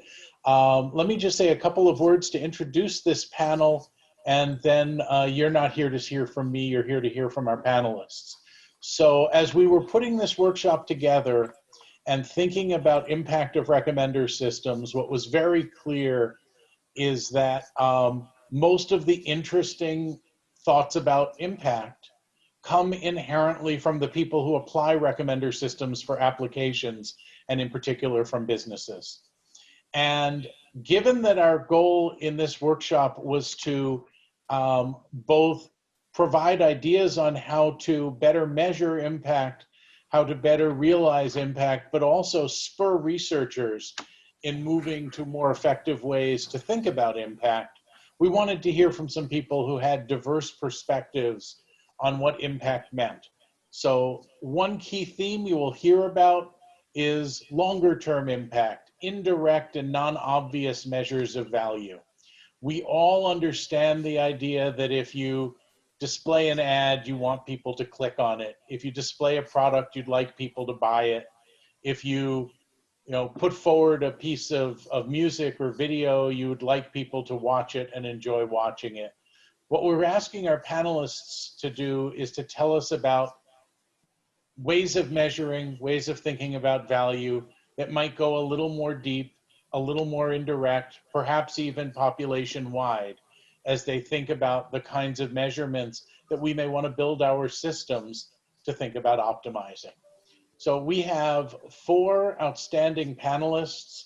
I'm going to, rather than take a lot of time to introduce them, I'm going to ask the first question and ask them to introduce themselves as part of it. And that first question is to introduce yourself. Tell us a bit about your company and how your company seeks to use or already uses personalized recommendation to create value. And we're going to do these as short introductory statements, and we'll drill in more detail. And I'm going to start with Emmanuel. So thank you, Constant. Very happy to be here to be part of this discussion. It's amazing to see the discussion interconnecting industry and academia. So my name is Emmanuel, I'm head of data science of SEEK. SEEK is a hub of companies in the recruiting field. It comprises almost 15 companies across the world. It's leadership in Brazil, Mexico, Southeast Asia, which comprise Hong Kong, Malaysia, Pacific, Australia. It reaches almost 3 billion people. It's a big group. And how it uses personalized recommendation to create value. So we are part of a department called Artificial Intelligence Platform and Services that provide AI services to the business, to all of these partners, all of these companies, and especially search and recommendation service, which help to achieve strategic priorities, achieve business value. So let's think very quickly about what is business value in the recruiting field. Here is direct business value. Further, we talk more about indirect. So we help the company to acquire traffic, first through improving the cross-link of the site, improves the coverage, the inventory, to bring, to help Google bots to find our pages. Then, after bringing the traffic, we need to convince people to give us a chance by paying, by subscribing. So we have many recommendations for cold start, for engaging, such as recommending a job immediately after an application that is very close, narrowed to what we're looking for, by notifications. And ultimately, we need to solve people's problem. So here we have to take into account both sides in the recruiting. You are matching people looking for a job and companies looking for professionals. And so we need to take in account reciprocal interests. And there are other aspects such as such in a market line, there are people that are more active than others. So how can you distribute this attention of the cashiers of the market? So that's me, and very happy to be here. Wonderful, thank you. Munia, would you go next? Yes, thank you. Yeah, so thank you for the invitation. It is a pleasure to be here. It's my, I think, third RecSys. And I'm always fascinated by the various problems happening at RecSys. And this workshop is particularly interesting because impact is a very important thing for many of us. So I'm Munia. I lead a team of research scientists at Spotify. And our focus in that team is around personalization. So Spotify is an audio network, music, podcast, and so on. I've been at Spotify for nearly 3 years. And as a research org, what we try to do is to incorporate and extend the state-of-the-art in technology relevant to Spotify products and my team around personalization, and also to demonstrate Spotify excellence to the research community. Now, going back to personalization, the mission of that org within Spotify is to connect the listener and a creator in a unique and enriching way. So going back to this notion of creating a value with our recommendation, this value is really about enabling meaningful and long-lasting connection between our listener and our creator.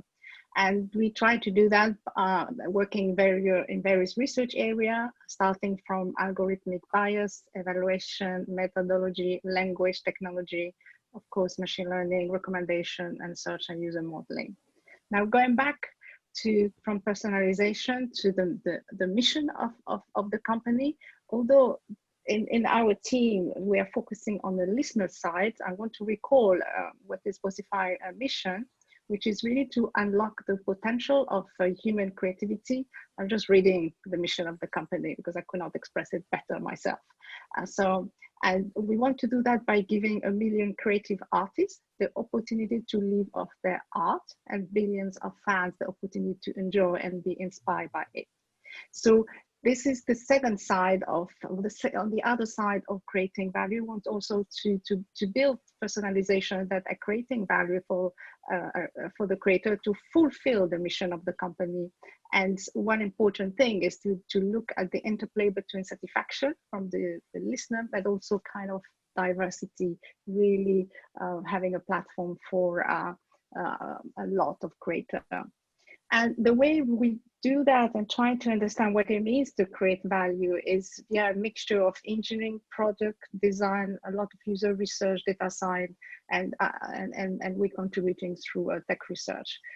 There's a lot of iteration, discussion, brainstorming, testing, and so on. So it's a continuing iteration of what is the value we are bringing, is that the right value, how we should evolve, and this kind of looking not just the listener, but also the creator. Wonderful, thank you. Johanna, would you go next? Absolutely. Thanks again for the invitation to be here. We're really excited. Actually, it's been really wonderful to hear all of the technology-driven recommender systems that are really helping and solve all of these problems. I am the Chief Strategy Officer for a startup prop tech disruptor. Basically, we are a data analytics company operating as a shopping center in the Midwest of the United States. Basically, we have made it our mission to solve some really important problems for the shopping center industry. That's over a $5 trillion industry. And obviously right now, in the COVID world we're living in, it's more important than ever to really provide better tools to understand our consumer moving forward in the future. And basically, we are trying to solve some of the major industry issues, customer visibility being one of the largest one from a landlord perspective, or REIT pension fund that obviously oversees many shopping centers globally. There is no customer visibility from a landlord standpoint. So obviously trying to understand who your customer is and make recommendations really hasn't existed. So we've created some mobile technologies to obviously counteract that issue. Another is customer loyalty, of course, true customer loyalty. So we've built a mobile platform actually concentrating on calculating the future lifetime value of each one of our customers. And I should say that we've built this technology not just as a laboratory, utilized as a laboratory out of our center that we currently have, but we've built it to scale. So obviously this is something that we expect that will scale throughout these large shopping centers throughout the country, hopefully globally. And then of course, the last one that affects retail brands very intimately would be that stores traditionally scale extremely slowly. So it's really hard for a brand to decide where to go, where to plant a flag, and then of course getting the customers to really embrace that brand. And we found that our mobile technologies and utilizing recommender systems, et cetera, is able to actually grow that brand at a quicker trajectory than just actually building it and hoping that they will come. So really our mission is to give some tools, very outdated, archaic ways of leasing centers throughout the country and the world from a landlord perspective, really grow that customer base, understanding intimately your customer, what brands they have an affinity for, what brands that we can introduce them based on just behaviors and attributes that may surprise us, that aren't just asking survey questions, that are really understanding and dissecting extended trade areas to understand the consumer and what they really want. And create these new KPIs for our 3 targets, which is the landlord, the consumer, and of course the retail brand partner. So thank you. Thanks for the opportunity. Thank you. And Madhu? Thank you, Joseph. Thank you for the organizers for the invitation. I'm really happy to be at this panel. My name is Madhu Kurup. I'm working as a director of applied science at Amazon. I've been at Amazon for about 12 years. In Amazon, I work in the personalization team. And Amazon's a very large company. So apart from things like Alexa and Amazon Music, Amazon Video, there are hundreds of different ways in which personalization and recommendation systems could be used. I am specifically working with physical products that get delivered in little brown boxes that have a smile on the side of them. Probably some, hopefully, sitting outside your door right now. So wherever you are in the world, hopefully. So Amazon's missions is to be Earth's most customer-centric company. It's a relatively simple mission. What we're trying to do is trying to delight our customers and make their lives easier. One product at a time, one service, one feature, one idea. And this spans a number of different ways. So for us, for example, like Joseph said, it's a mistake to kind of think about a single transaction or a single product purchase in isolation, and it leads to kind of less than optimal outcomes. Because if you're thinking and you're obsessed about the customer, then it's really important that you work on behalf of them, work on behalf of things that they have not even expressed to you, and a lot of that requires you to think about what it means in the long term to customers. Particularly during COVID, we've had some very interesting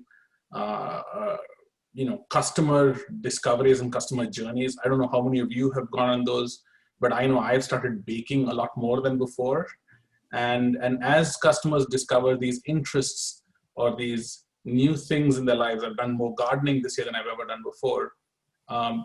If you try and look at a single point of a product purchase and you fail to see the journey that the customer's on, you lose out significantly in terms of establishing trust with the customer and showing the customer that you're really working on their behalf. So from my perspective, it is very easy and potentially tempting to think about things on a very transactional basis. But I would argue, and I would say that we've learned over the years that you have to really think about customers and think deeply about their needs and work on their behalf. And once you do that, you rarely go wrong. Thank you. I'm now going to confess that it was not until I've listened to all of you that I realized that we picked 4 different businesses that are effectively in the market making or matchmaking business, right? Making connections between employers and job seekers, between artists and their patrons or consumers, between the consumers who are shopping, whether in physical space or to be delivered later physically, and the brands or retailers that are delivering to them. I don't think that's an accident. I expect that after this is over, when I go back and I look at the historical list of the companies and the applications of recommenders, we're going to find that the places where there's the level of choice that could overwhelm someone and therefore needs our technologies are not choices that can usually be created by a single creator. And so the recommender is in the hands of that middle player that makes the matches and that helps people come together. But I feel sort of embarrassed that I didn't recognize that up until the point where you were all talking. And I don't want our audience to go away and figure that out, only an hour from now. And so I thought I would bring it forward and then come back to you with my second, and I hope from me, my last question, because the rest should come from the people here. And that second question is to ask you to dig a little deeper into one example, 2 if they're really quick, of longer term or less obvious measures. Think of metrics, key performance indicators, whatever language you'd like to use, that you use in your business and how they relate to recommendations. Do you actually optimize for them, or are you hoping to optimize for them? Do you not optimize for them, but you hope that the things you work on that are shorter term and more obvious, help you improve them anyway? How do you balance conflicts between short-term success, long-term value, localized value, broader value? pick an example that's meaningful to you, and we'll go back through the group in reverse order. And we'd just love to hear what you do. And we'll start with Madhu. Sure. I mean, I think this is a good example again of our customer focus and customer obsession. We have a pretty famous data set that's on many detail pages. That's called, that says customers who viewed this also bought, right? So it's a view to purchase data set. And this is a data set that basically has existed for a number of years, and it's been really valuable to customers. It allows customers, when they come to a detail page or to a product page, to quickly evaluate what other people do after they see this product. How do they decide? How do they move, right? How do they respond? So here with this, we've actually recently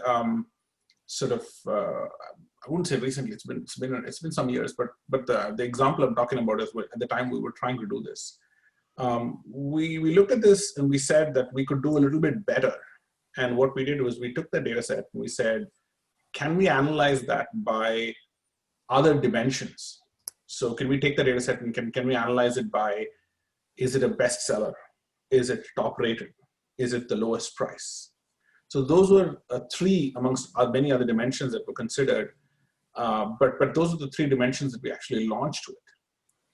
And what this did was something that is kind of expected and amusing, but is a good example. Sort of, if you were to look at it naively from click-through rate, this was a loser of an experiment because customers were clicking less. However, if you look at it from a end customer success, or a customer actually being able to make a decision, they were able to make a decision better, faster, right? So here's a clear example of where, you've probably heard, everyone who's in here has probably heard the dangerous thing of, don't follow click-through rate as a first level metric, and clicks are noisy and things of that sort, right? But here's an example of where, you have to think about the customer and the customer benefit, and then say, how do you help the customer make a decision? And if the customer has to click less, that's a good thing. So here's an example of where and in fact, you can probably, if someone actually wanders around the website right now, they'll probably find this feature. And the idea here is it's just helping customers quickly look at it and say, do I want the lowest price item? And they can find it quickly. Do they want the top rated item? They can find it quickly. Or do they just want to be safe and say, I want to buy what everyone else is buying, and they can buy it, right? So here's a good example of what I'm talking about in terms of work on behalf of the customers, because I don't think any customer came to us and said, we want this feature. We had to build it when we had to innovate on their behalf. Thank you. Johanna? Yeah, thank you. So we look at things, and I'm going to, probably my example is going to be a little bit different than everyone. Theirs will be more specific. Mine is actually more specific to why we built out new technology for an industry that actually needed new key performance indicators, needed new tools and valuation models as well. So basically, our PropTech initiative is customer centricity. So at the core, obviously, we are looking at how we can intimately understand who our consumer is. How can we recommend best brands based on attributes, behaviors, affinities, their, obviously shopping center behaviors in store and then online. But how can we actually, as a whole, create something that we can then actually recommend a shopper to do something in a physical store. Up until this point, that doesn't really exist from a shopping center perspective, so a landlord perspective. So we created a mobile technology through an app that basically we're able to gain transactional information, which is actually getting over that first hurdle, which is there's a Chinese wall literally between the point of sale and the landlord.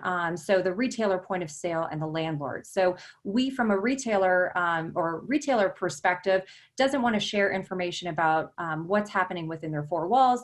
The landlord has really zero customer visibility. and zero customer visibility and transactional information. So we've actually come up with a way to break through this system and create an ecosystem loyalty platform, which is a cashback system. And obviously it's driven on recommendations from all of the data that we're gathering about our consumers, so that we can actually, number one, really intimately know that consumer, make great recommendations on what brands that they should shop at, and then also, though, propel them to shop more often through a cashback ecosystem loyalty platform that doesn't actually exist in the shopping center industry.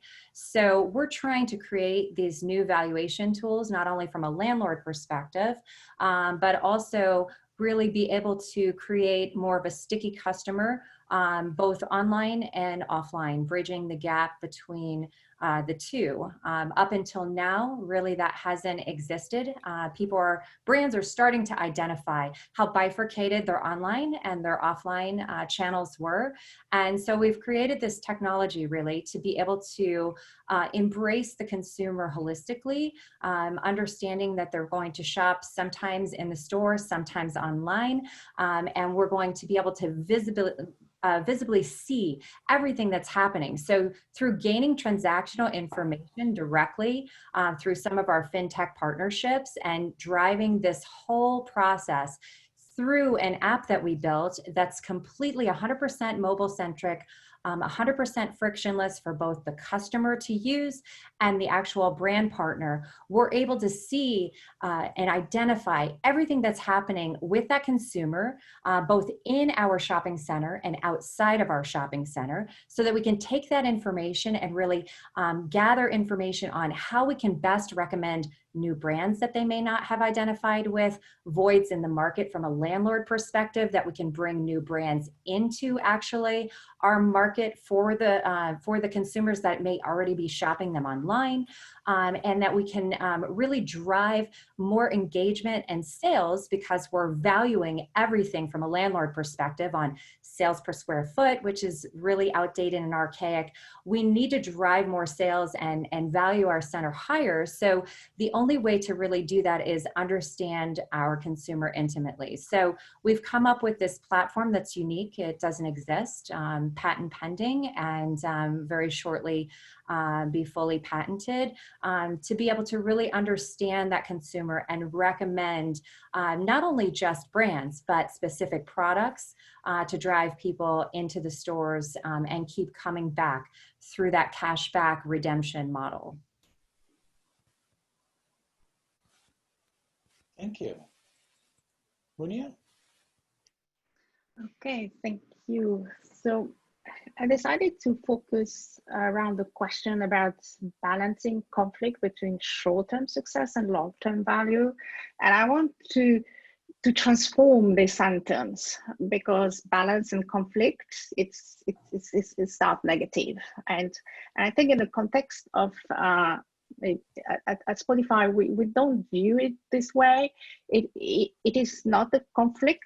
It is how to get it right for the listener and the creators. And I'm going to explain what it is. So I will focus just on music for this example. So when people listen to music, there is often two modes. There's a familiarity mode. They just want to continue listening to what they like now. And at some point, they want to listen to something else. So they go more into the discovery mode and so on. So at Spotify, we know how to do them reasonably well separately. We launched a few months ago Shortcut, which is on top of the homepage, where those are the familiar playlists or content that users are going through. We also have Discover Weekly, which allow user to discover new content. But we can also, within the home, have other playlists with new content. The problem there is, or the challenge, I would say, is really to understand when the user is in familiar mode and when they are in discovery mode. And so on. If you work on user engagement, which is my expertise, users get bored. They need this freshness. They need always a fresh experience. But in the context of music, it's different. It's not like when you read the news or and so on. It's just I'm into this mode, and then I need to change and to go back to familiarity a bit later on. So I go through this transition of discovering a new content, and by looking at it in this is where we can try to understand, okay, when the user is into the discovery mode, this is when maybe we can try to recommend things that they are not listening to usually. Still a little bit related, but we can be maybe pretty adventurous. And this is how to go back to providing, allowing creator making a living of their art. So, and again, the difficult part is to understand where the user is on the journey. So it's not about the metrics. We know what is familiarity. We know what is discovery. Is when they are in the journey. If somebody is in familiarity, you don't want to say, you should really listen to that, because this is good. You're going to love it. That is not the right thing. However, when they are wanting something new and you keep showing the same thing, you're going to lose them. They're going to look and go somewhere else. And this is a lot what we're trying to understand when this is happening and so on. It is a difficult problem. It is not easy. We can do some hack. Okay, maybe every week we're just going to show you something new. It doesn't work like this. People are very, very different. They are also in a very different journey. And we also saw this with the pandemic. People change completely their listening behavior and so on. And it's just, okay, when is it that you need more kind of like leave back music, or when is it that you want to create a new experience because suddenly you have to work and your kids are there and all those kind of things. So again, it's this notion of balancing conflict. It's more about getting it right to the stakeholder, going from the listener and to the creator. And this is what we try to really understand. And again, we understand it in some bits. We understand how, for example, search is really about discovering. Discover Weekly is about discovering. Shortcut is about familiarity, but it's how users go from each. So it's really the whole ecosystem and so on. And it is challenging. It is hard. It is fascinating. That's all. Thank you. Last but certainly not least, Emmanuel. Hi. So I choose a example. It's a practical example that we need to manage different interests. It was quite interesting. Just recovering the problem that we face. So we need to match people who are looking for a job with companies who are looking for a professional, and they have their particular interest. The business has their own interest, and we have different business models across the world depending on the country. Some countries charge the candidates, some countries charge the companies, and in one of these countries and one of these brands where we charge the companies, we are interested in making many people happy rather than making a few people happy. So we are interested in a strategy of distribute the value for the hires, the companies. So we want to deliver more equally the value to the companies. And it was hard to figure out a metric that capture this behavior. So a lot of discussions, because it needs to be a metric that the business understand, and also a metric that scientifically capture what we want. So we start with simple metrics such as job with less than X applications. So measure the quantile of jobs that have a certain number of applications. And then we see that it doesn't capture the fine grain that we want. Then we investigate more different equality metrics, such as the Gini coefficient. That's a very interesting metric to capture equality. Then we try to use it and see that it's not so robust to noises. So we make some simulations to create some perturbations on on some samples and see that it's not so robust, and we keep looking forward, and when we come up with the Atkinson's index, which is a recent research from LinkedIn, that is a equality index that works really well for what we want. So we start to look to that metric on designing the algorithm. Our algorithm in that case was search. So when we are optimizing the algorithm, we always measure this Atkinson's index to see whether we are distributing or concentrating the applies. And one thing that was very interesting in terms of conflicts, of balance, was that we need to lose the total amount of application to increase the distribution, because we were not showing the best job for the candidates. So we are losing some applications, but to gain a more healthy market that will become more, will bring value in the long term. So that was an interesting practical case. And there is a second one. I don't know if you still have time, Constant, but. Why don't we go to questions, but we'll probably bring it up in response to those questions. Cool. Perfect. So I want to turn this panel to where panels should be turned, which is to all of you out there. If you want to raise your hand, if you're coming in through Whova, or if you're in Zoom directly, if you hit the participants button, you'll see a list of participants, and at the bottom left, there's a hand and the words raise hand, and we'll call on you.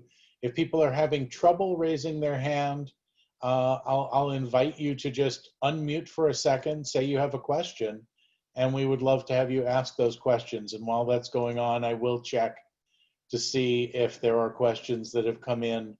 I do see a couple of questions that have come in the Whova Q&A, but I want to give people a chance to ask themselves first, including the people who posted them here.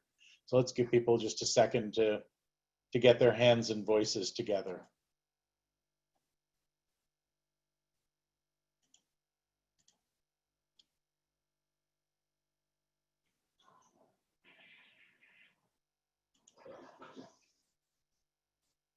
And then, yes, Allegra, go ahead. Hi, I asked one of the questions in Whova, so I can ask it here. I was wondering if the panelists, if any of them have been using online optimization techniques, where typically you're optimizing your model with short-term rewards, like maybe clicks or logins. Do you have any strategies for, balancing that and ensuring that that doesn't end up harming long-term business metrics? Someone want to volunteer to go first here, or should I call on people? I can go. So there are metrics we optimize for. Before we decide to optimize for, we do a lot of offline evaluations. There is also a whole area that is looking at correlations between offline and online. And then it works, everything is great, something gets launched, and then it is working very well. But it never works, which is just that one metric. There's a lot of guardrails, and things just continue to be looked into. And there's also a lot of people looking at how, for example, the choice of the metric is related to, for example, long-term, for example, revenue, or retention and so on. So it is never, we're just going to work on this and that's it. There's a lot of relationship that this one is a good one that is used as often as a proxy of more or less the user are going to keep coming back or consuming or buying. But there is never this one metrics and nothing else. There's a lot of guardrails and people have quite a strong experience to understand, oh, this one is moving funny. Let's just see what is happening and so on. So that is to ensure. And also product manager are very, very knowledgeable. They often, also by just looking at the metrics, but for themselves, they can see this is not going into the right direction. Hopefully this helps. Somebody else want to take this one too? Yeah, I can take a pass at this. I think there's two. So for example, we use some locations. We use bandits and related ideas. And while you typically believe that you have to rely on sort of super short-term metrics, that's actually not true. I would also ask you to challenge that that idea itself and see what are the other long-term proxies that you can use. But fundamentally, from a sort of a design perspective or a 10,000-foot perspective, you are optimizing a policy in near real time. But that policy itself can be, for example, trained daily and then rely on a large number of days of data, right? So you can have an intraday policy that is sort of more short-term focused, but that can be based on a beginning point that's based on sort of a daily build. And the daily build could be very easily looking at very long-term history or very long-term objectives. So you could balance it from a design perspective that way. I remember experience here that can also complement to the question. Can I? Your audio is quite soft at the moment. Can we get you just a little closer to the mic? Sure. How about now? Much better. Oh, cool. No, I have an experience that could be interesting to share. Can I? How is the time? No, bring it closer. Oh, up again. Sorry. Okay. But okay, I'll be quickly. So we have an experience on optimizing online too that was quite interesting, where we serve different algorithms for different countries, and some of them capture trends. So such as at this moment, what are the jobs that are capturing most attention of the candidates?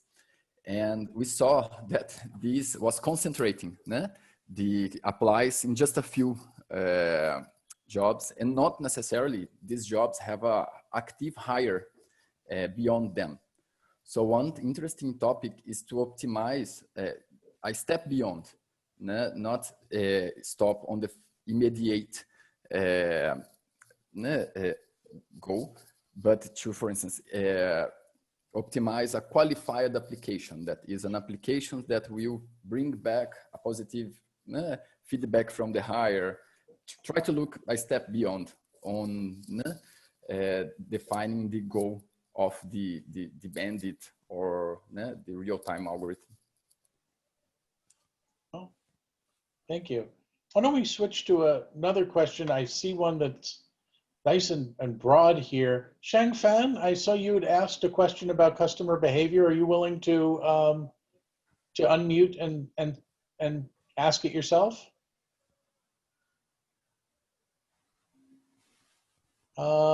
We're not hearing you. I see you, but I don't hear you yet. We'll give it one more try. No, we're not getting audio. Okay, I will ask it, but thank you for raising it.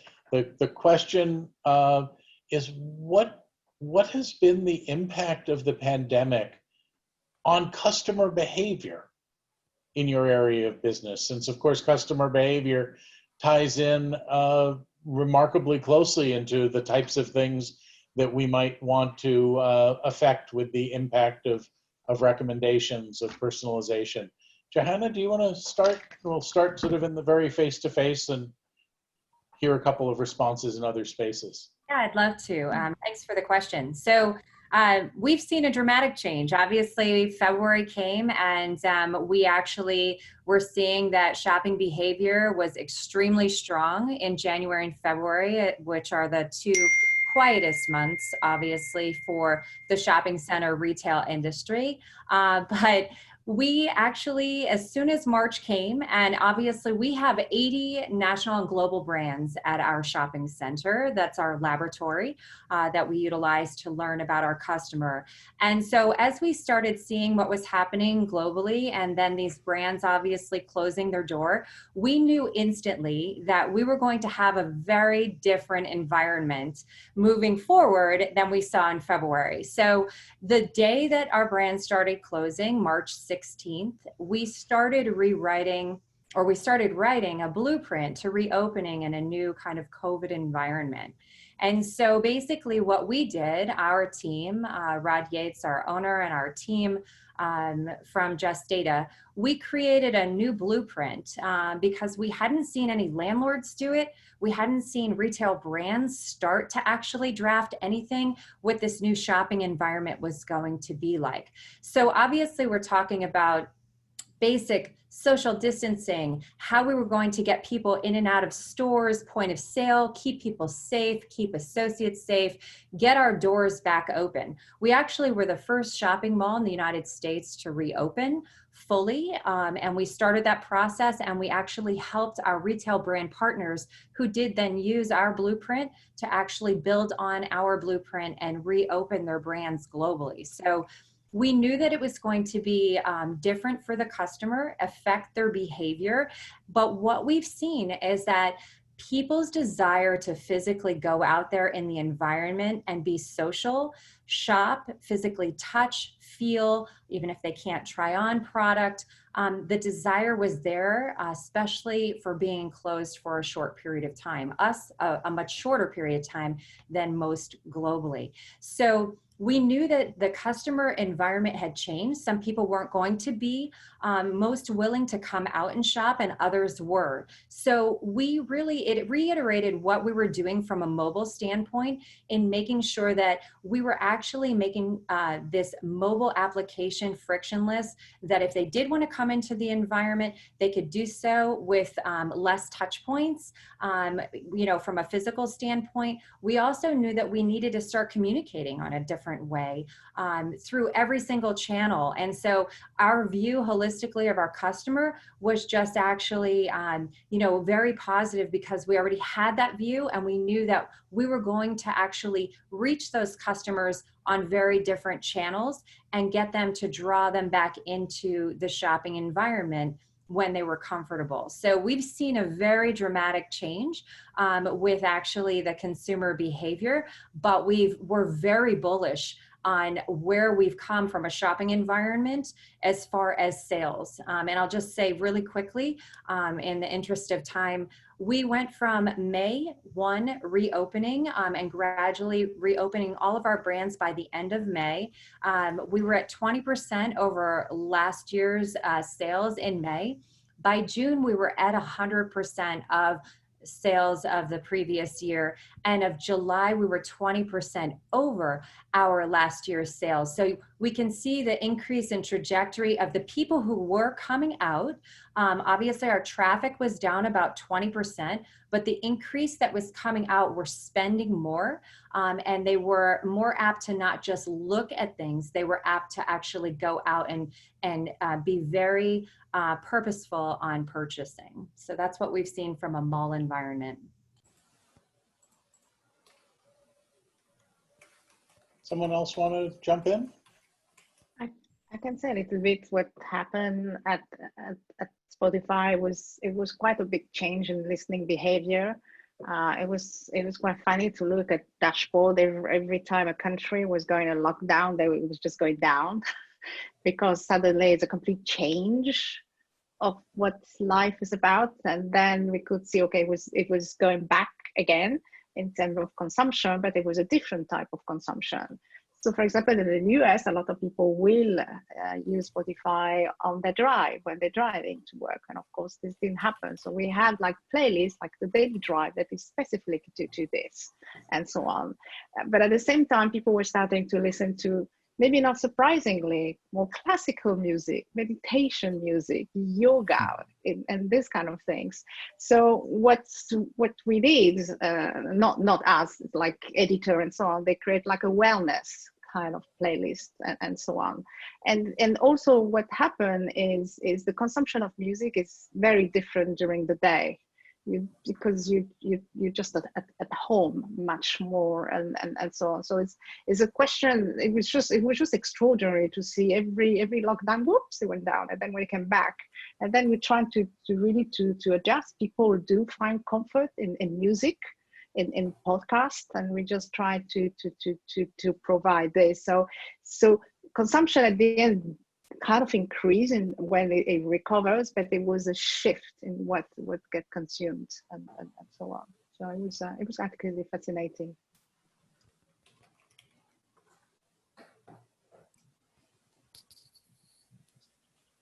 Okay, we'll see if anybody else wants to weigh in on this, and then we'll probably have time for one more question after that, and I see one hand up. I can talk a little bit about the employment perspective. I think that would be interesting. Yeah, so there are some obvious impacts. So companies stop hiring. In Brazil was with almost 75% of reduction on jobs, publishing. It's establishing, but it was a period where we lose, how can I say, then I go to the non-obvious. We lose a lot of behavioral data that was important for the algorithms, and we need to adjust for that. Also, some models that was dynamic, for instance, for fair pricing, according to the value, we need to adjust these models as well, because they get unexpected behaviors. So we need to put some thresholds.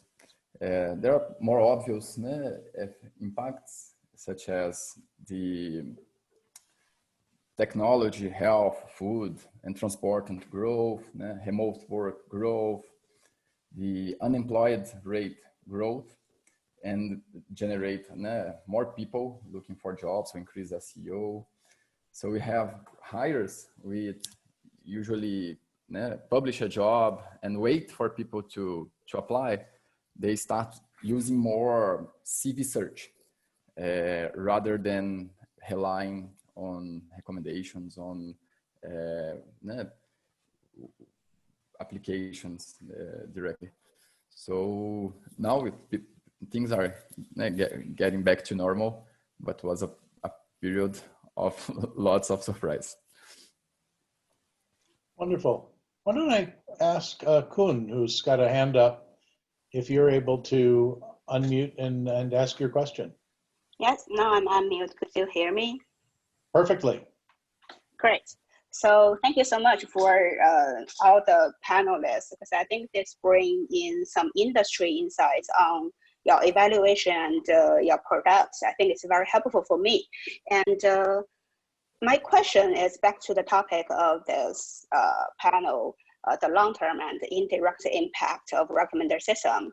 So from your side, from your perspective, how long is the long-term in your product, or from your own perspective?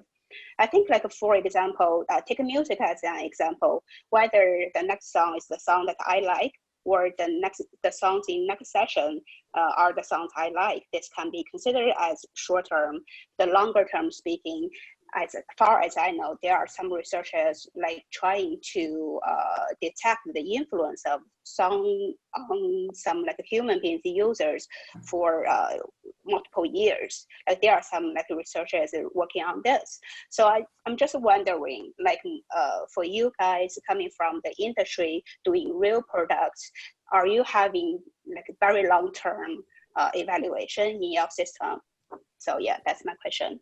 So that's a wonderful question. I think we'll just go down the line and take sort of quick responses from everybody because the businesses are very different.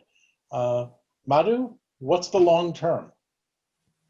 Yeah, it actually varies depending on what area you're working in. So I'm not here to speak for either sort of music or video. Those have different domain and different horizons, I suspect. But for us, I think long term is definitely more in the month period, more than the day period, and definitely it's also based on time. It's based on context. It's based on it kind of changes because, for example, if I'm trying to introduce a new category to you of books you've never read, right? I'm trying to convince you that alternate history science fiction is actually kind of an interesting area for you to try out. That may result in books being read 2 years from now. Obviously, we can't measure all that. We can't do that, as accurately as you would want it to. However, for us, definitely long term is more than day or more than hour. Wonderful, Emmanuel. So in SIC, we usually have a lifetime of 2 months for job existence. It varies, the period that a candidate take to relocate or to people that is unemployed to find an opportunity. It usually takes 2-3 months. So, but for the business, we want to have to establish fidelity with our most long-term users are the hires who keep publishing the jobs for many years with us. So we have a strong relationship with them. We make many conferences to get them involved in the organization. The candidates, they pass us more quickly through the platform. Our challenge is how to bring them back without needing to solve a problem, such as a career advice and other ways of helping on their working life. Thank you. Punya? Yeah, so yeah, this is a good question. So in the context of Spotify, or it's also in the context of so likely in the news domain, which is about consuming content, regularity is important. For a user that subscribe to Spotify, the subscription just renew every month, and this is the important thing. It's suddenly we see where subscriptions goes down, something is not going too well. So, but that is so it's viewing this notion is how do we provide the right content to the user so they really want to stay there, and they want to stay there. We can just use standard business metric. What is the churn rate? What is the retention? Now going back a little bit more, understanding music. So we've done some work that show that users with a diverse listening content are more likely to stay on the platform, and this makes totally sense. There's more to offer. And we published this work actually at the web conference this year. And what we have done with an intern is, okay, so we know more genre. So we look at the definition of diversity in terms of genre. We have this notion of specialist and generalist, and we say, okay, how can we identify if this user is listening most of this genre, what is the next genre that user is more likely to adopt, and so on. So we have identified some path into this, and now how we're going to use that, and so on.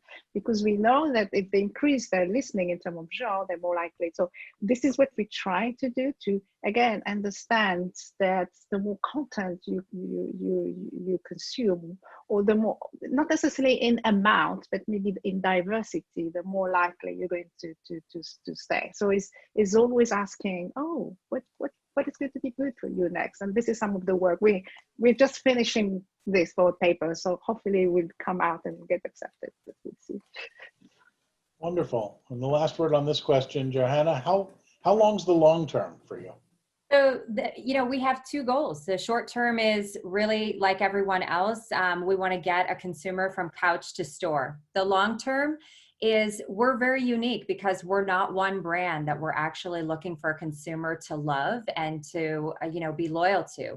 We're looking for a loyalty for a coalition of brands. So our long term is as long as we can create that loyalty on behalf of our brand partners. So we're a little unique when it comes to this. So I would say that, creating, understanding and calculating that future lifetime value, understanding what the churn is, are all really important metrics, but the long term is as long as we can actually create and, identify those consumers for those brands. Well, great. In a second, I'm going to ask each of you to take, no more than 15 seconds. If there's one thought you want people to take away, I'm just going to observe in my 15 seconds that for each of you, the long term seems like it may be very different for the two sides of your marketplace. And that the long term for your brands, businesses, artists, and job posters may be a longer game than it is for the people who are coming in and consuming from them. So I'll go the other way. Start with Johanna. Is there one thought you want people to take away?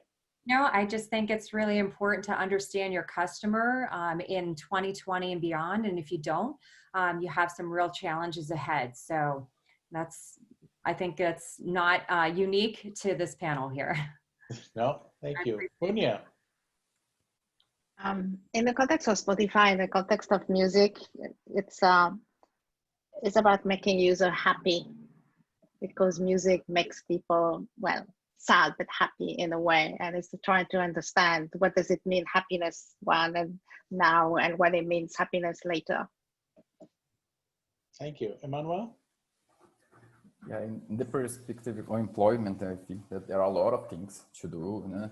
So in terms of indirect value, we have a lot of work in terms of gender, age discrimination, implicit social discrimination, such as when you require some super specialized skills, you implicitly are excluding people that didn't have the chance, opportunity to get it. So, and some of them are overqualified for the job. I mean, are not necessarily for the job. People get too much skills on the job and scare people. And there are a lot of work in terms of indirect and long-term value for the employment market. For the society, I see one thing that Constant mentioned today that make me reflect what was very interesting is our contribution to make people citizens. So to educate people on publishing a job and so forth. Oh, thank you. Madhu?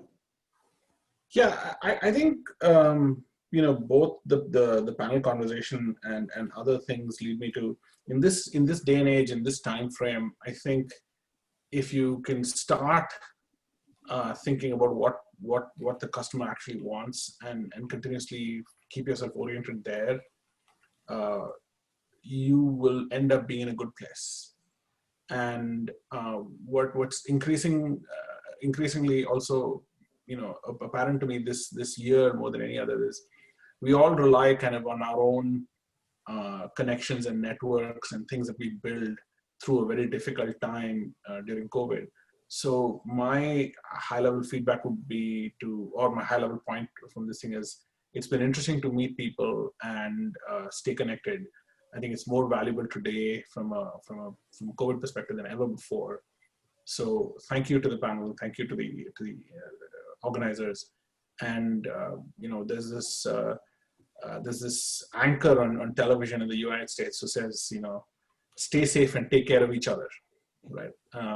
That's what I'm just saying. Stay safe and take care of each other. That's the way I'd end it. Well, thank you. I want to thank the four of you. This has been really a wonderful opportunity to hear different perspectives. I want to thank the people who took the time to ask questions and attend. I also, as we're coming to the end of the workshop, want to thank our 4 paper authors who presented today.